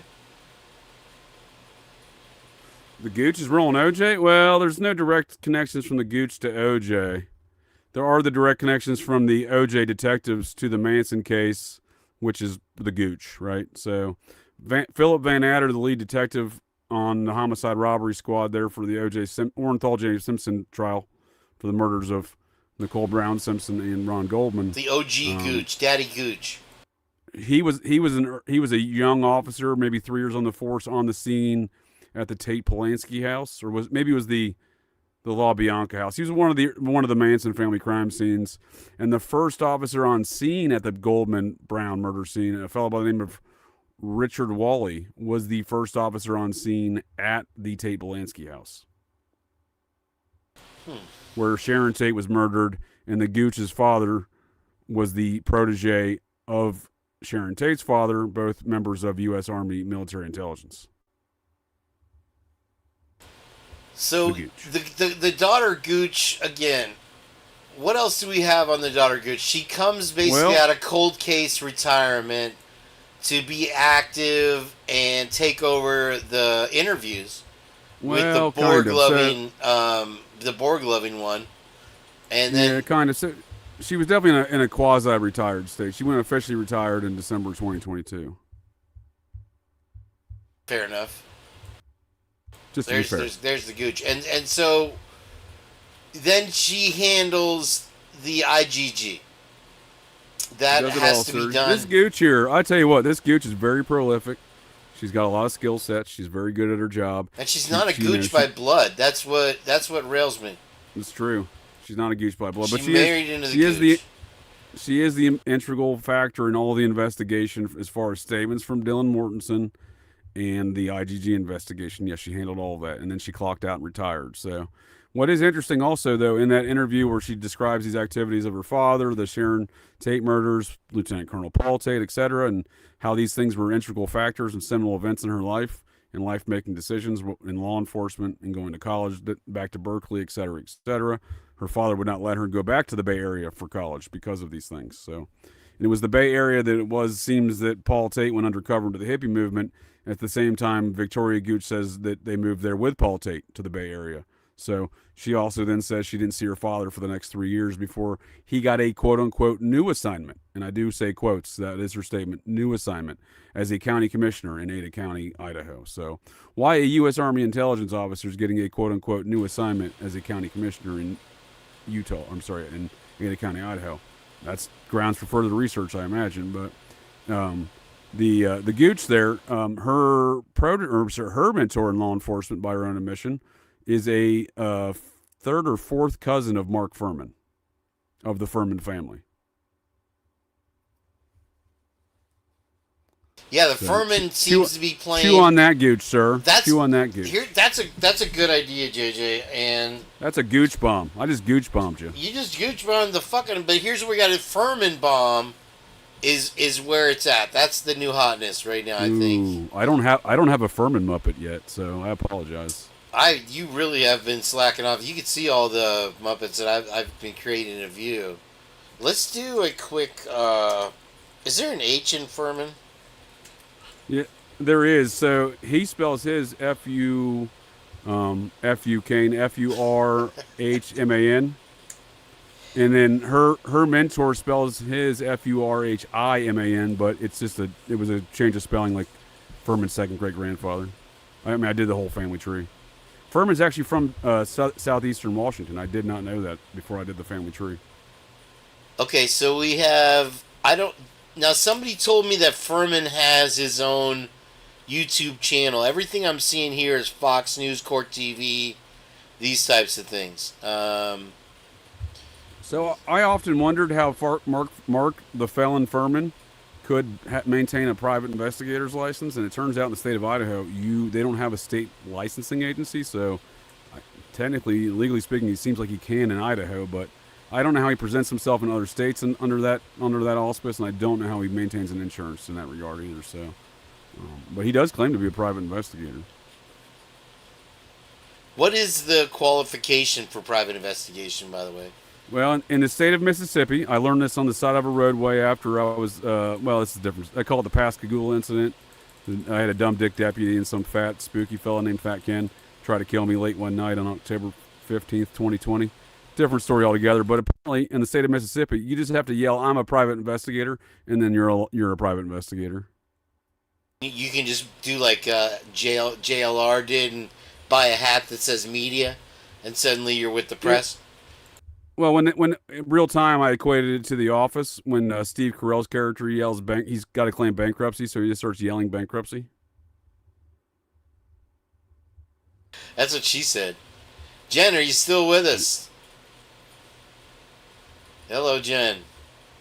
Calling. Yeah, Wilson. sorry, I had you muted. I was reading some. I keep muting you. Sorry. Well, didn't you have something that you wanted to share with us? A new video, like you said, you were coming out with a new video. Did you release that video yet? No, Last time you were on the show. I didn't finish it yet. I got busy. Is it still taking a long time to do your stuff on your computer? I'm doing it on my phone, so it takes forever. That sucks. You got to get a tablet. You can get a tablet for like $100. It's pretty good. Yeah. It's much easier to work with, and it's the same apps. Those easy apps that have all the cool effects and stuff that you like. True. I sent you the DuPont thing. I don't know if you wanted. Oh, that'd be great. Yeah, thank you. So I assume this kind of white nationalism kind of goes through the whole Furman clan there, the whole Furman family. Just given their German roots and the ardent nature of felon Nazi Furman's activities. I assume he got it from somewhere. So it is odd we see this epicenter of activity around that idea of the white nationalists and the be it Jack D's aunt and be it Steve G's brother, be it some of the statements made by Doug Wilson, be it anything Mormon related, and then we see even in the epicenter of activity between the Gooch and Furman, back to OJ, back to the Manson stuff, all these things intersect, and then we see the Gooch's mentors as a cousin of Furman, and we see Furman out here on TV saying Koberger did it. It's just, these are all very weird things to me to find, these things repeatedly intersecting largely around the character known here as the Gooch. I think Furman also came out and he said that he had heard from, it was like two degrees of separation that Kaylee did have a stalker. Anyone remember that? He definitely helped perpetrate that narrative for sure. And none of this sits right with me that we have this lead investigator that's the integral part of this entire case, the Gooch, and she has all of these bizarre connections to this entire network. I told you Hunter J's BFF is a Gooch. I don't think there's any connection though, right? Didn't you look into Brady that? Gooch? Brady Gooch? Yeah, Brady Gooch. Yeah, he's more closely related to the poor man's yayo dealing Gooch out of Spokane, where they moved that man. That man walked basically, and they moved his co-conspirator down to Whitman County Jail the same day they moved that Air Force staff sergeant who was involved in all the gun and silencer trafficking, the trafficking guns and silencers out of Fairchild Air Force Base. They both moved that Gooch's co-conspirator and the staff sergeant down to Whitman County on December 5th, 2022, which I find weird. I can't find either one of them in the federal prison system today, but that Gooch and the poor man's yayo trafficking situation, the one that walked, is more closely related to Brady than Victoria's husband. Gotcha. But they're all a bunch of Gooches. I mean, you know what I mean? You're such a Gooch. You guys want to wrap it up? I'm going to try to keep it under 4 hours tonight. I'm sorry to let down the fans. I'm fading out here, sir. I'm out of Hula Burgers. I'm in a food coma. Sugar I coma. think I squeezed the juice just about as tight as I like it tonight. And we'll pick it up again here in a few days. I'm going to take a little rest and try to do some work and get a little coin going. So maybe like a Wednesday or Thursday purge? You like a Thursday purge? I can do any day but Wednesdays, Fridays, and Sundays, sir. Yes, sir. Thursday it is then. So But I am gonna renegotiate my Hula Burger contract for a once a week purge. I wish I could join you for more, but I can only really dedicate once a week purchase. Well, we'll see about that. Anyway, so it's in negotiations. I did say it was a negotiation. You are correct.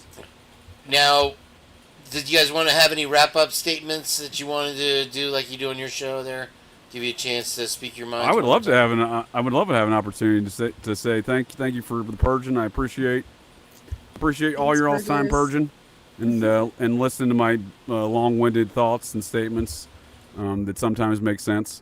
I'm I not appreciate myself you. lately, so it's good that you're long-winded. There you go.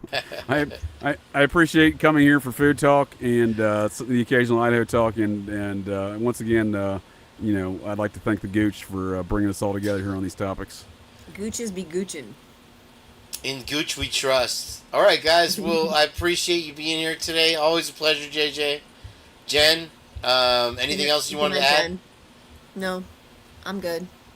All right. Well, that's it for the show tonight, everybody. Thanks for joining us on our Saturday night. Bye, chat. I miss chat. See, I like when I'm in chat and I don't have to talk to you, Kane. I'm just kidding. So you're going down to Try to go down to 1 day a week too, huh? I told you with this talent here, once he hit 1,000, he'd forget all about us and never look back. No, but I miss my peeps. I love you, peeps in chat. Yeah, we got a great chat there. Everybody's here, Rochelle. Wow. Okay. You're gonna have to grease the skids with some more Hula Burgers here, sir. But Sure I you do appreciate the time, and I will catch you on the next purge. Always a pleasure, my friend. Say goodnight, Jen. Good night, Jen.